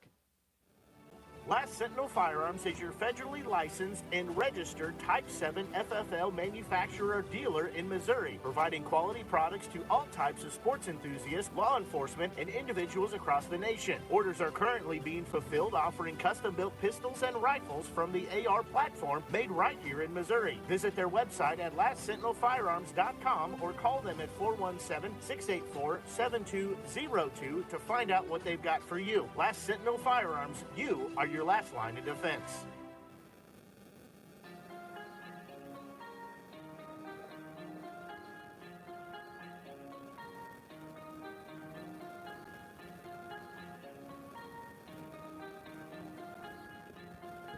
Well, hello and welcome back into more Hallsville baseball here on the Show Me Sports Network. I'm Austin Thomas, joined once again by Ian Paprocki. It's the bottom of the 5th inning. It's a tied game, 4-4. And first pitch is going to be just inside for ball number 1 for Graydon Coleman of Bowling Green. And up at the plate, it's Braden Matheny for Hallsville. Yeah, Coleman did a really nice job to come in the 4th inning and strike out Colton Nichols, get out of a jam. And now that's paying dividends as his ball clubs come back to tie this one. 2-0 count. That pitch is going to be low for ball number 3, so pretty quickly 3-0 for Braden Matheny. Graydon Coleman looking to find his footing a little bit. And Matheny singled in his first at-bat, but struck out last inning. Was the first out of that inning. And the 3-1 count now as he takes strike number 1 and then takes the 5th pitch, and that is going to be a walk. So Matheny, his 2nd time on the base paths as Hallsville gets things started with a runner. Yeah, we'll see if Matheny is going here. He stole a base back in the 2nd inning, and see if they're aggressive here. He's the go-ahead run here in the bottom of the 5th, and Landon Cunningham at the plate now. Yeah, well, Matheny made his way all the way over to third base before that inning ended in tough fashion. The pitch high for Coleman and makes it a 1-0 count. Landon Cunningham, the batter at the plate. Moved from shortstop to catcher in the infield. Yeah, nearly had that one caught stealing over at second, but just couldn't quite get it there in time as that pitch is going to miss for ball number 2. So far in this inning, Coleman struggling to get ahead in counts. It's the 2nd time he's gone down 2-0. Don't want to make that too much of a common factor as that one is in there for strike number 1. A conservative approach on the bases for Matheny now. He doesn't look to be thinking about going. We'll see if I jinxed it there. He does not You go. might, he does not, and a swing and a miss on some high cheese from Coleman. And Cunningham is now even in the count 2-2. As soon as I said that, I thought Matheny was going to take You know, off, a lot of times that that's does usually happen. what happens. But That's usually what happens. you know, honestly, I'm a little surprised that that didn't happen. Looking back to make sure he doesn't take off. Here's the 2-2. That one's in the dirt. Fills the count. It's 3-2. And that's pretty quickly 10 pitches in the inning and no outs yet for Coleman. Yeah, the control just hasn't quite been there. Matheny's taken off. Here's the swing. That one's lasered over into center field. It's going to get down for a single. Taking off to third base, but the throw might be there in time, but it's past the third baseman. And so going over to second base now is going to be Landon Cunningham.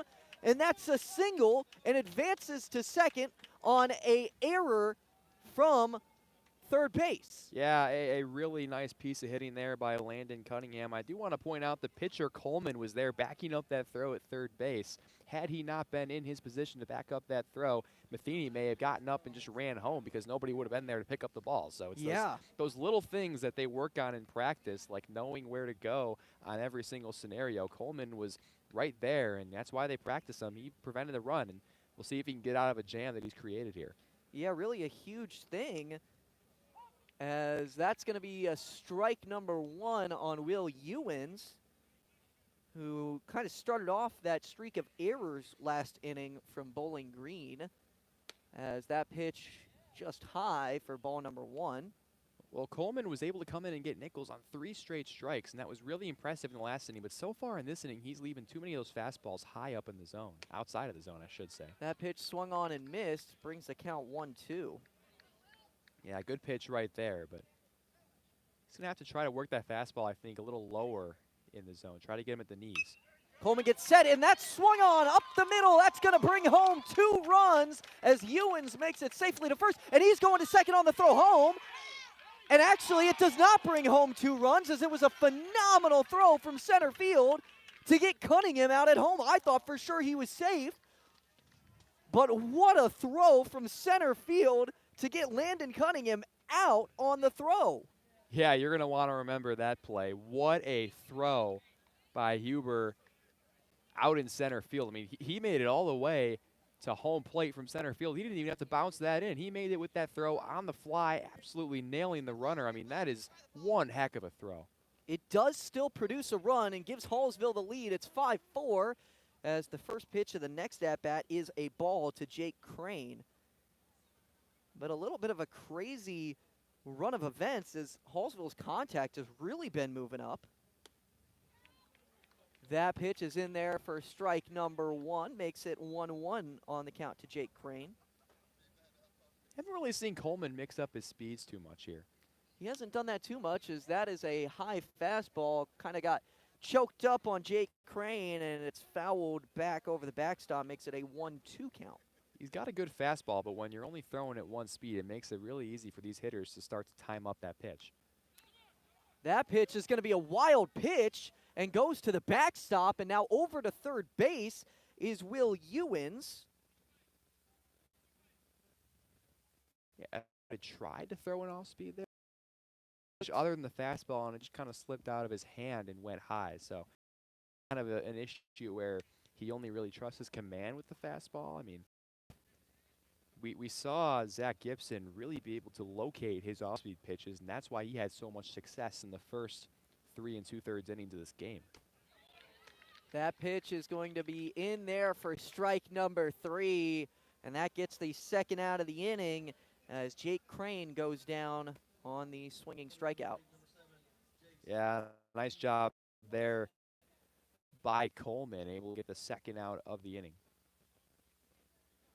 Yeah, I mean, you look back at the scorecard, and it was all hits and walks, but because of the throw out at home, that's really killer right now with the runner on third base, because they could have just hit a sacrifice if it weren't for that phenomenal throw. Also, it would be a whole different, it would be a 2-run game rather than a 1-run game right now. Yeah, you know, we'll see if that becomes a huge run as we move on in this game. First 2 pitches both missed from Graydon Coleman going up against Jace Watson. So a 2-0, 2 away in the bottom of the 5th. It's a 5-4 Hallsville lead, and that pitch is high, brings the count 3-0. Jace Watson likely will just be looking for this one to get past. And if you're Coleman, you have a base open, so. And the umpires stop play, and they're going to discuss something right now. And I'm not entirely sure what they're talking about right now. You got any idea, Ian? Well, Austin, I don't have supersonic hearing, so unfortunately, from our position in the ballpark, I cannot catch this conversation. But yeah, I don't know what's being discussed right now. It looked like the home plate umpire pointed at first. Nobody's on first, so I'm not sure why. It looks like maybe it's an issue with the pitcher. Might have been. And they'll give him first base.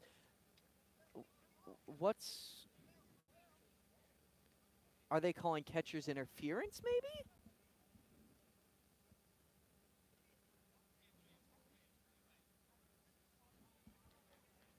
Yeah, you know what, Austin? I don't know. I'm going to just say it was catcher's interference, because yeah. Well, Yeah, But I there was no don't know. swing. It looked like it was something that Coleman did. But I'm not sure what a pitcher can do that results in the runner going from home to first and not the runner from third to. Well, you know what? You know what? The broadcasters sometimes are a little rusty on their rules. I'm going to call it catcher's interference. It's only day ones. Just because that's something that I know would give the runner over to first base. Oh, okay. So we're finding out it was because he didn't wipe off what was on his hands, made the pitch extra sticky. And so they gave him the base because of that. That one is going to be hit up, and that's a nice double.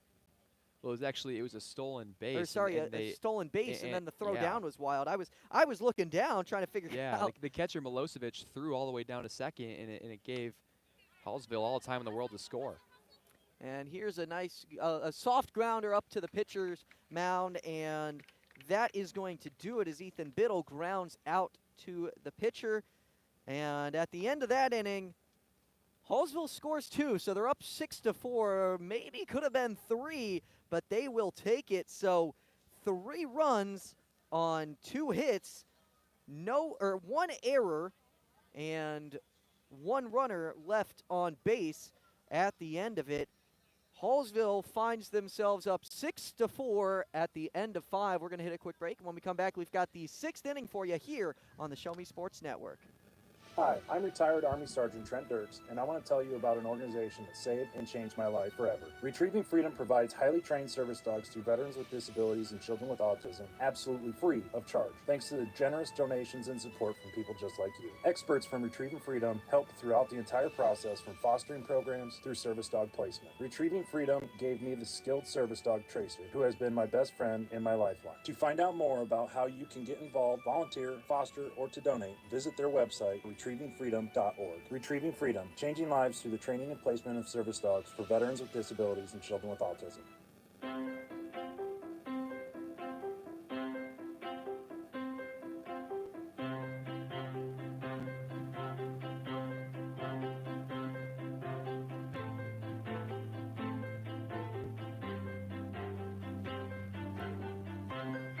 Welcome back to Hallsville High School opening day and a 6-4 lead for Hallsville here on the Show Me Sports Network alongside Austin Thomas. I'm Ian Paprocki. Thank you for spending your Friday evening with us as we go to the top of the 6th inning. Hallsville looking to hold on to a lead, scoring 2 runs in the bottom of the 5th. And it was a pitcher's duel for the first 3 innings between Colton Nichols and Zach Gibson. And then ever since the 4th, we have seen runs start to be put on the board, and now it's Will Ewens in his 2nd inning of work on the mound looking to preserve this lead for Hallsville. Brendan Scherter will be the leadoff hitter for the Bobcats. Struck out swinging in the 2nd inning, reached on a walk in the 4th, so his 3rd time at the plate. Yeah, it will be interesting to see how he takes this plate approach and tries to switch things up. First pitch from Ewens to Scherter, misses low, bounced in there, and it's 1-0. Ewens was pitching to contact in that 5th inning, was able to get Graydon Coleman swinging, though, to end the inning. It was his only strikeout of the frame, and the 1-0 pitch now to Scherter. That one's in there for strike 1. Nice pitch from Will Ewens.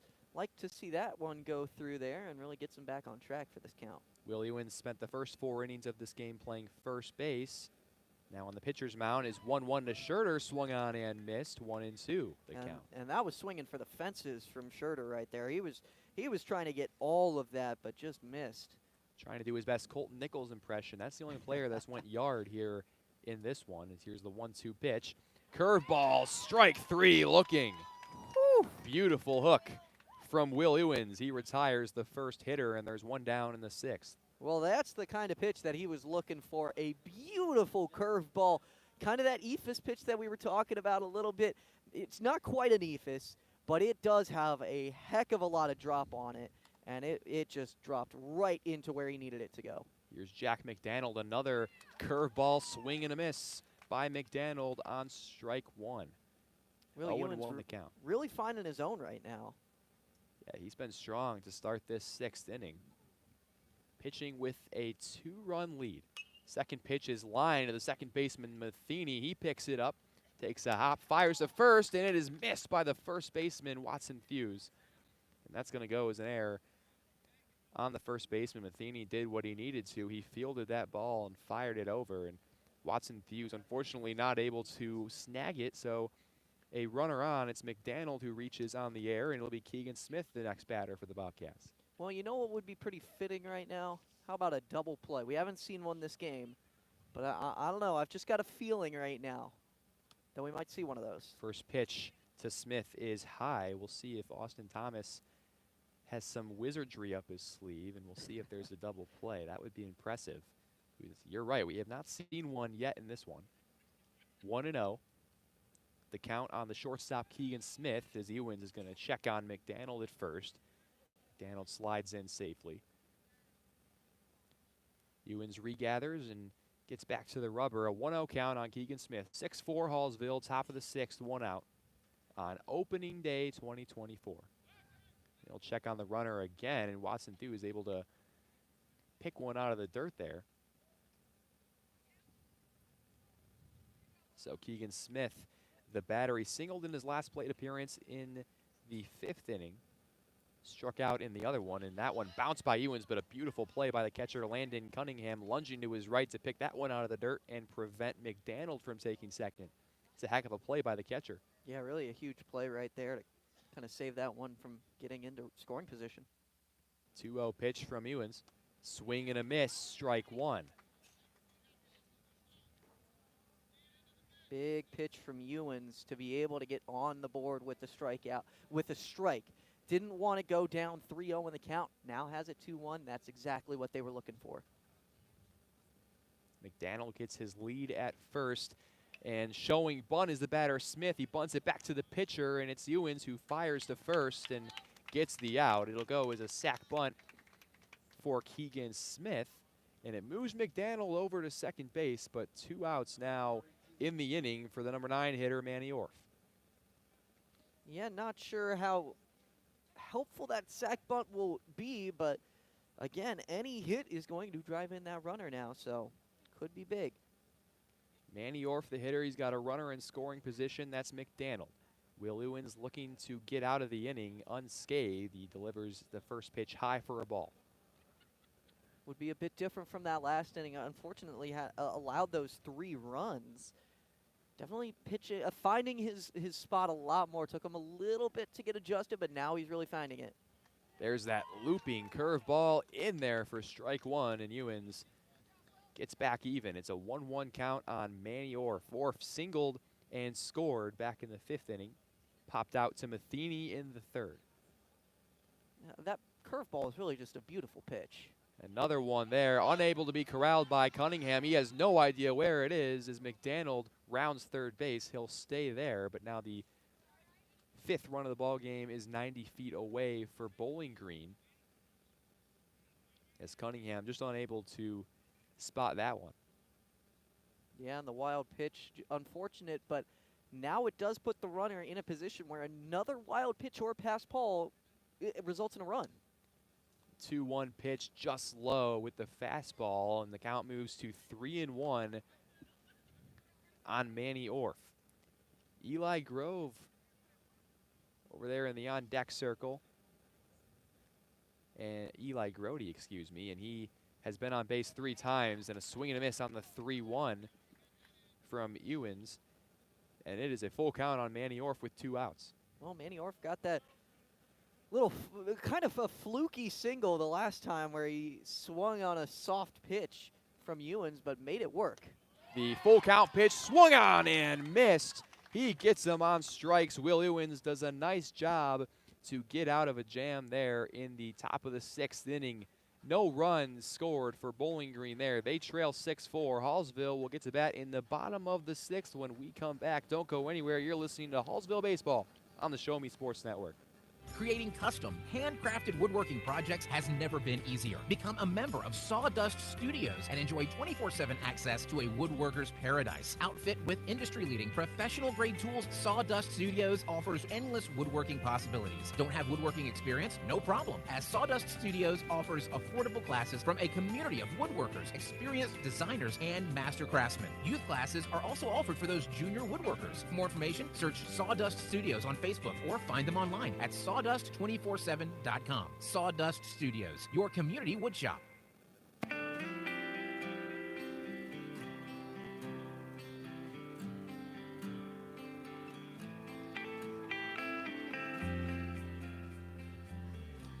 Welcome back to Hallsville High School. 6-4, Hallsville with the lead on opening day over Bowling Green. And it's been a good one here. Some scoreless innings at the beginning of this ball game, turning into some offense in the last couple of innings, but a nice job by Will Ewins in the top of the inning for Hallsville to pitch a scoreless frame. And now it'll be Hallsville in the bottom of the sixth to try to add on to their 6-4 lead. Austin, your thoughts on the first 5.5 innings of play? Well, my thoughts are that, Hallsville, they kind of started off a little slow. They had a lot of trouble with Zach Gibson, but once they found their own, they really started to build on it. Things have been going their way, and despite the 4 runs allowed, it felt like Hallsville had the momentum. Real quick to kind of close the book on Zach Gibson earlier, who I mentioned, 3 2/3 innings pitched, 5 hits, 4 runs, 1 of them earned, 0 walks, 7 strikeouts, and 20 total batters faced. The top of the order for Hallsville is Tracy Melloway, takes ball 1, and now takes ball 2 from Graydon Coleman on the mound, who came in relief of Zach Gibson, the starter. 2-0 pitch is in there for a strike on the top corner. And Melloway ahead 2-1. Here's a 2-1 pitch. That one misses high, 3-1. We've seen Coleman miss a lot up in the zone here, Austin. And, that's been a pattern for him ever since he's been in this ball game. Has not really played around a whole lot at the bottom of the zone. And there's a called strike, once again, that top upper corner of the zone. That one, I think, is what he's been trying to hit. He's trying so hard to hit the upper edge because he realizes with the power of his fastball, if it's made contact with, it's going to go far. Yeah, and he tried to do it again right there, but it is outside just a little bit for ball 4, and the leadoff hitter, Melloway, is on base for the second time in this ball game. So a runner on, nobody out, and the center fielder, Caden Thompson, steps in. He's 1 for 3 in the ball game with a strikeout, singled back in the 4th inning. And Hallsville, they don't need any more runs, but they won't complain if they get some. Insurance runs can never hurt. 6-4 lead. No lead is safe. As Caden Thompson ahead 1-0 on Coleman. Runner going, and he takes a ball. The throw down to second base, not in time, as Melloway slides in safely. The ball scooted out into center field where Huber recollected it. And so a runner in scoring position now, and Caden Thompson ahead in the count 2-0. Well, Melloway started off the game 0 for 2 with 2 strikeouts, but then got the single, and then got the walk, and now he's got a stolen base in the game, so he's really been picking it up. 2-0 to Thompson. That one's in there for a strike. And it is 2-1. And I talk about picking it up. Caden Thompson also started the game 0 for 2, but then got a single in that 4th inning as well, right before it ended. Comes a 2-1 pitch from Coleman to Thompson. Thompson pops it foul to the right side. Count moves to 2-2. The 3-hitter and the starting pitcher, Colton Nichols, is on deck. He homered to lead off the 4th inning and get things going offensively for Hallsville. Here's the 2-2. That one is popped up, foul, and out of play. Nice way to stay alive for Caden Thompson. Solid at bat here for the center fielder now, fouling off a couple of pitches. Melloway out there at second base. Nobody out, 2-2. Here's the pitch from Coleman. Inside for ball 3. So Caden Thompson putting together a nice at-bat here. He's worked the count full. Well, he was able to work the full count back in the 3rd inning before he ended up grounding out on a soft grounder to the pitcher. Here's the payoff pitch, swing and a miss, strike 3. Coleman went up in the zone and is able to get a swing from Thompson, and he is down on strikes for the first out of the 6th. Well, a tough way to end that plate appearance, but again, was able to work 7 pitches out of it. So, how mad are you going to be with a quality plate appearance like that? I don't know. Colton Nichols steps in, a home run, 1 for 3. The other 2 plate appearances were strikeouts looking, as the first pitch of this at-bat is a called strike, an off-speed pitch from Coleman. That was a nice looking off-speed. We hadn't really been able to see him locate that pitch a whole lot, so he did it right there. And the next pitch is grounded fair inside the third base line. Around third is coming Melloway. Melloway is going to come home and score standing into second base with a stand-up RBI double is Colton Nichols, who continues to be the guy to shine here for Hallsville. It's 7-4. Yeah, well, the first double of the game for either team, which is kind of crazy to think about in that way. But Colton Nichols is the guy who would do it. He has been phenomenal. Hit the home run earlier, and now he's got an RBI double. Huge game from him. Yeah, you talk about the offensive success that Nichols has had. I mean, he was the starting pitcher in this game, and he pitched really well. Yes, he did. I mean, he was phenomenal for Hallsville, and really seems like he's going to be the player of the game for this one. Braden Matheny steps in now, 1 out. Nichols at second. First pitch misses high for ball 1 to Matheny, the starting quarterback here at Hallsville High School. And today, the cleanup hitter and second baseman. Well, we'll try and send Colton Nichols home. Matheny's had a... Flies one into right center field. The center fielder, Hubert, dove, but he couldn't come up with it. Around third is Nichols. He's going to score. Into second base standing is Matheny. Back-to-back RBI doubles for Hallsville. This time it's Braden Matheny, and they extend their lead. It's 8-4. And great contact and great running from Braden Matheny to be able to get that one to go down and to get over to second base. Maybe a little risky, but it ended up working out. So Braden Matheny on base for the 3rd time today. He's now 2 for 3 with a walk. So a really solid day for him at the plate, and now it'll be Landon Cunningham. It's the first pitch that he sees. He skies into foul territory. The third baseman, Gibson, over there, unable to come up with it.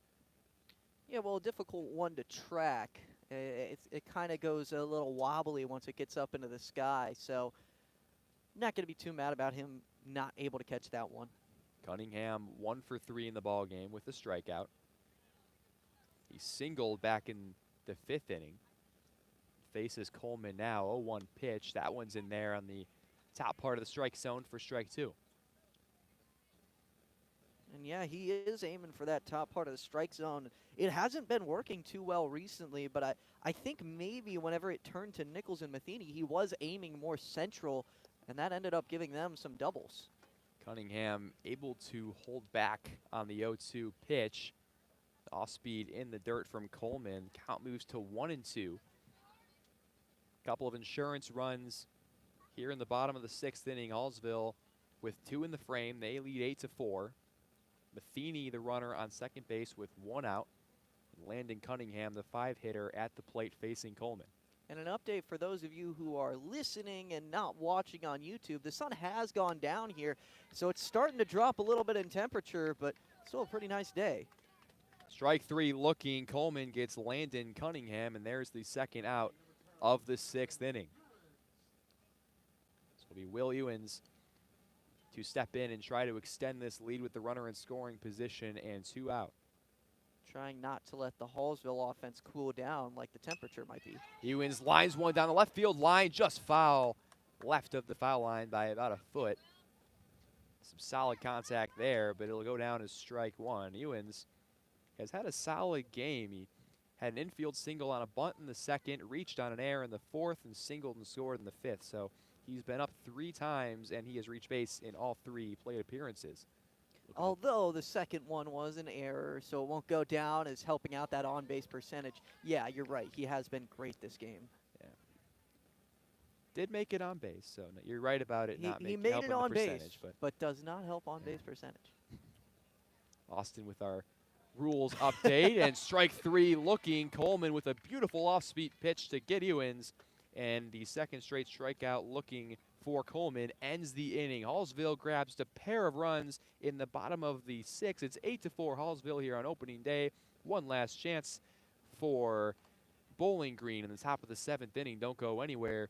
You're listening to the Show Me Sports Network. We need you. We need you. We need you. We need you, now more than ever. The Southern Boone School District is hiring part-time bus drivers for route athletics and activities with no experience necessary. Our drivers enjoy flexible work hours, paid on-site CDL training, and paid time off, all while helping our community. The position offers competitive pay. Go visit sbschools.us/employment. We need you.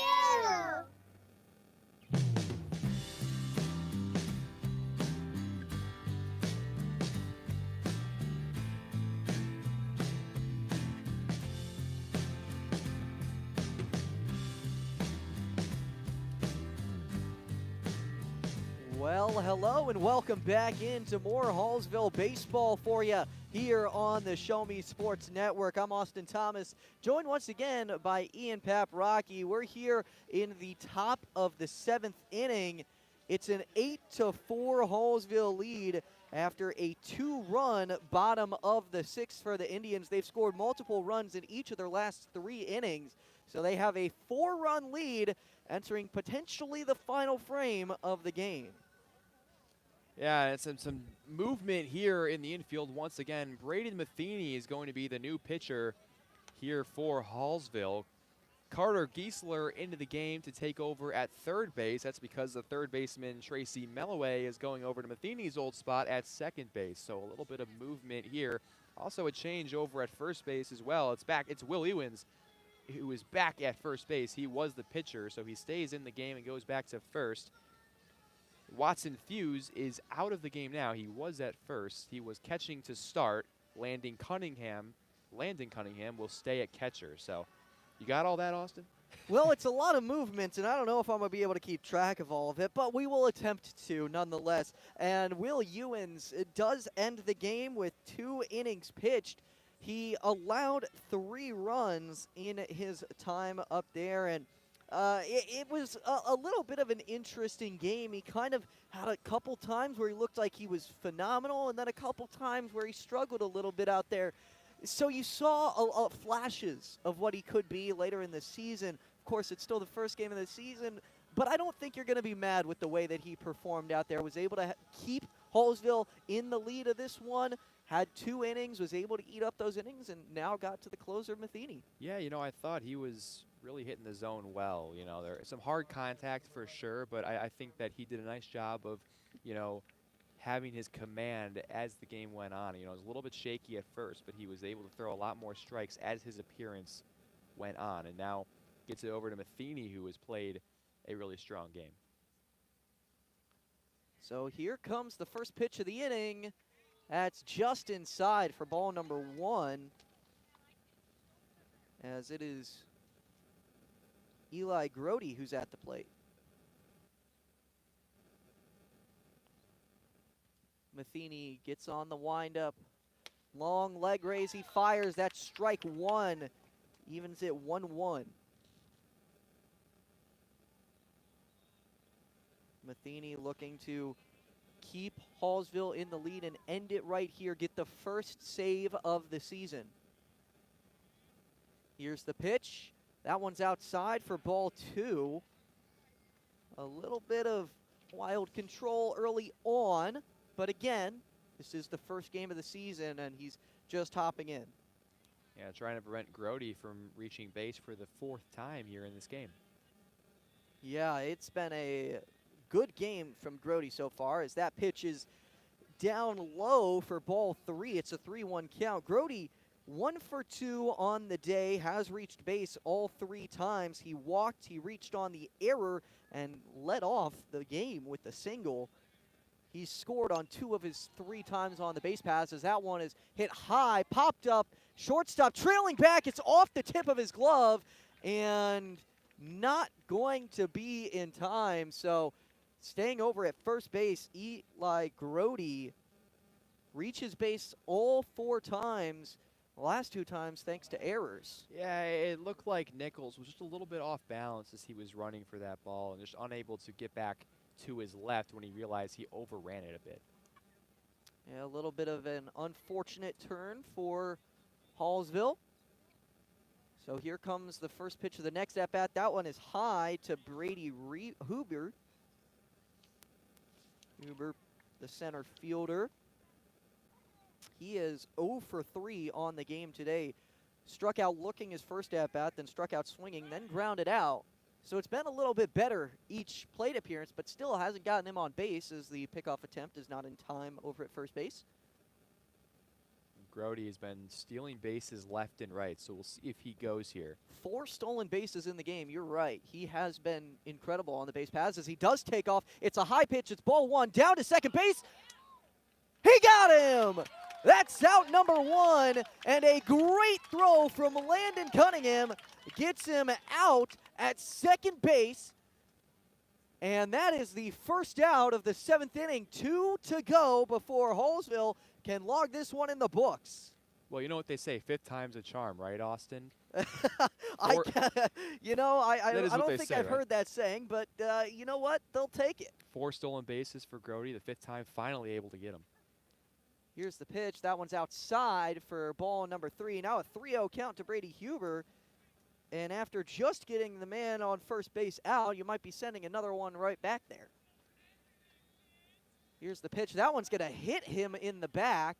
And so it'll be a hit by pitch for Brady Huber. And yeah, getting over to first base on the hit by pitch. I want to go back for a second to that throw. What a throw I mean, we saw that was by phenomenal. the catcher Landon Cunningham. I mean, that was right on the money. And a nice tag by Nichols out there as well. And a mound visit here from Hallsville, making sure to go check things out and make sure Matheny's on track. He hasn't started off too great. He has just 2 strikes on his 8 pitches that he's thrown so far.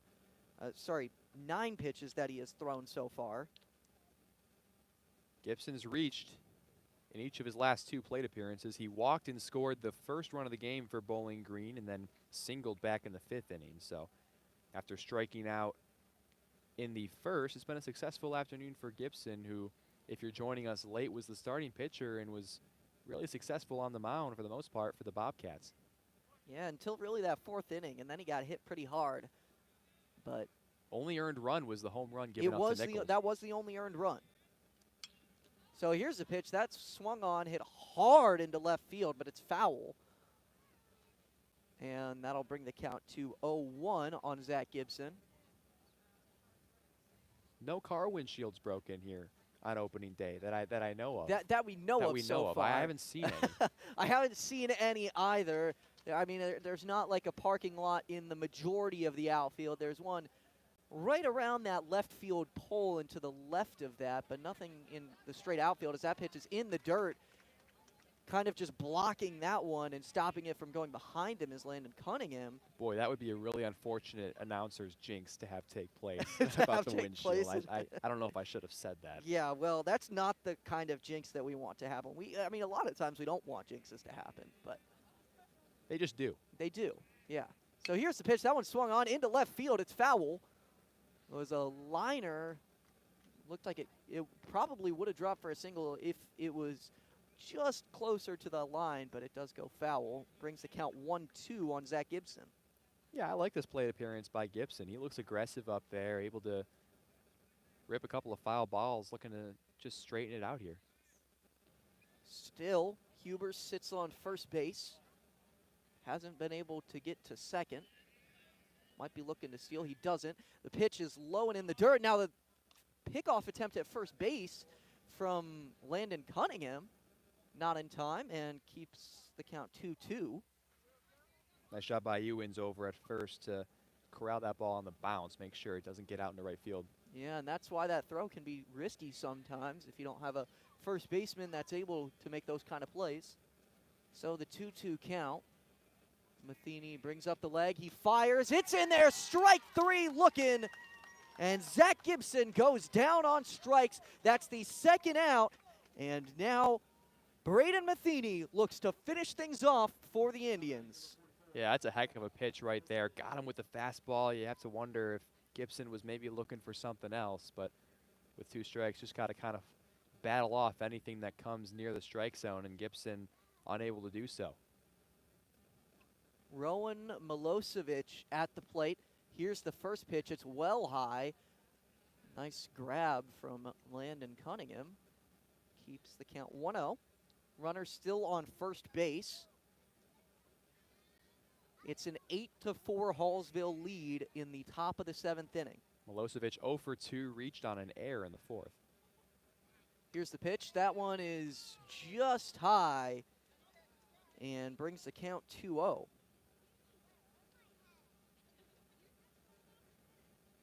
And Milosevic did reach on that error in the 4th inning. As that pitch is swung on into left field, that's going to be a single.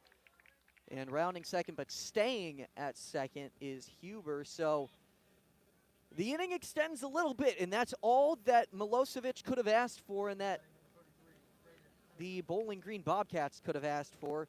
Keeps the inning alive and the game going. Yeah, that was probably one of the harder hit balls that we've seen in this ball game right there from Milosevic. And he's got his first hit of the season, and now it's up to Graydon Coleman, who struck out 3 times in this game. All swinging, so he's been an aggressive batter so far. Matheny likely going to use that to his advantage. Runners on first and second. First pitch is way high. And not really testing down low. You've seen that kind of all game. Well, this whole inning from Braden Matheny.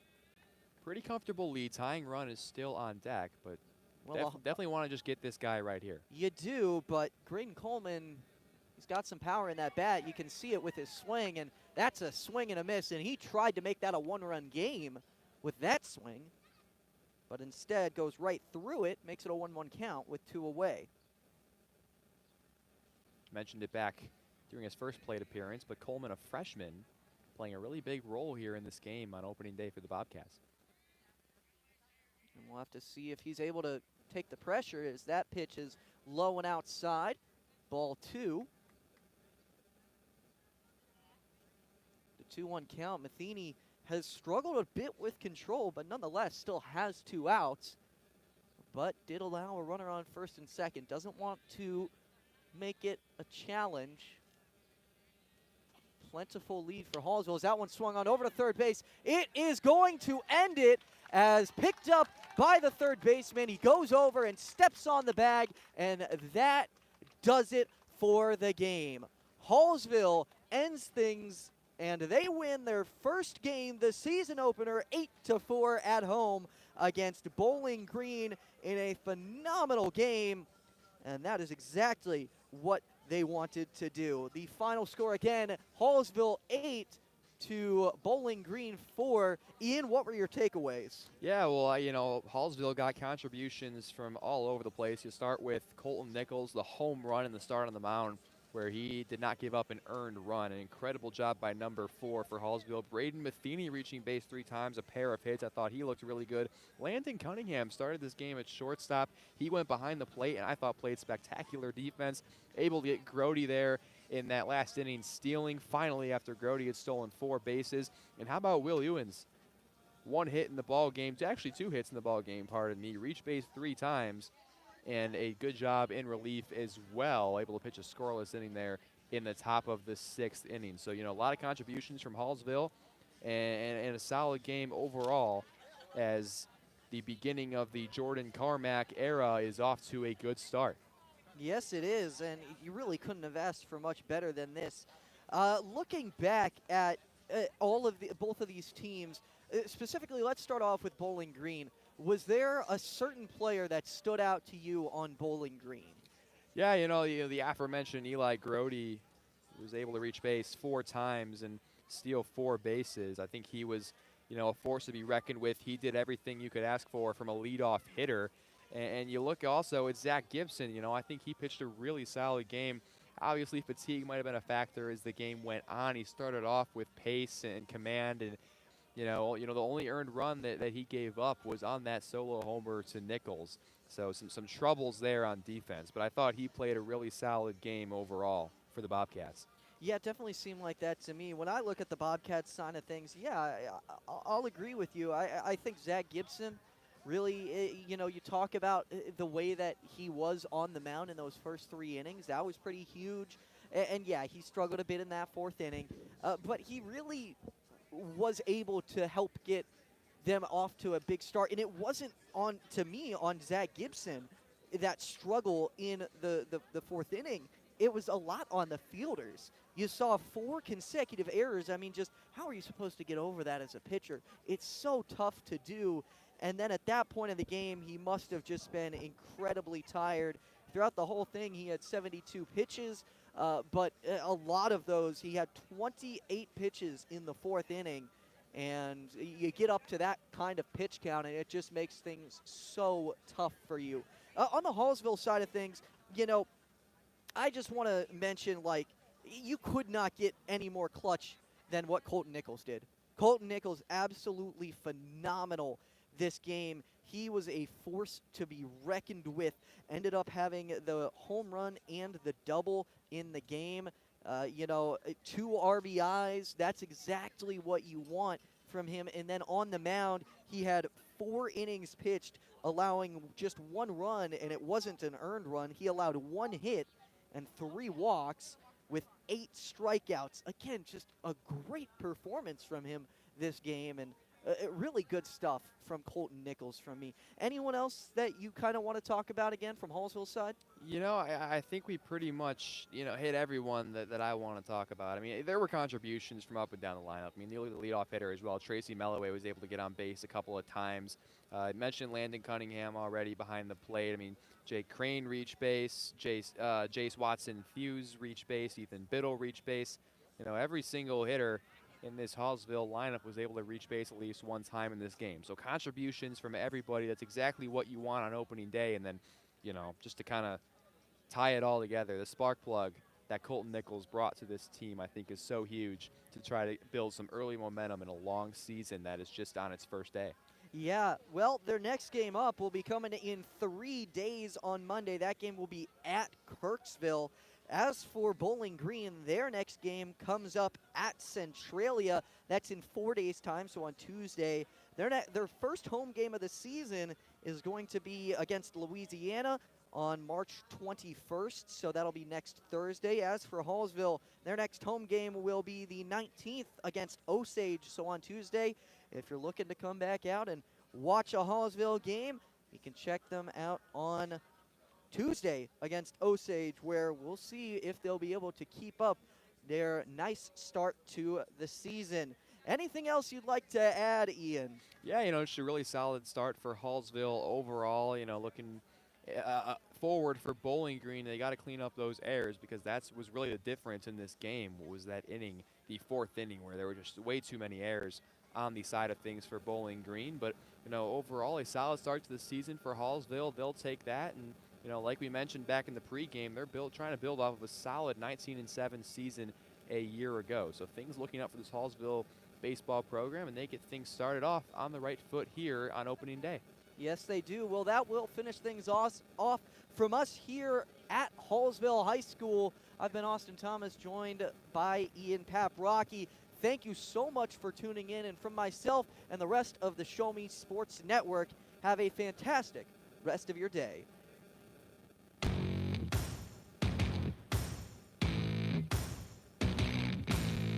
Been listening to the biggest and absolute best game coverage in mid-Missouri on the exclusive home for area high school baseball, the Show Me Sports Network. Blake Gazaway and the broadcast crew are the ones that know your team the best. Exclusive coverage of area high school baseball has been brought to you by Boone County Journal, Eddie Goodell Society, Pond Custom Laser Engraving, LLC, Last Sentinel Firearms, Retrieving Freedom, and Sawdust Studios. We hope you've enjoyed the broadcast. Join us anytime on the web at ShowMeSportsNetwork.com or find us on Facebook by searching Serving fans throughout the Midwest and even more around the world, this is the Show Me Sports Network. The preceding was an exclusive broadcast property presentation of the Show Me Sports Network and was a high-fidelity all-digital broadcast. This broadcast is copyright by the Show Me Sports Network for the private use of our audience. Any other use of this broadcast without the Show Me Sports Network's written consent is prohibited.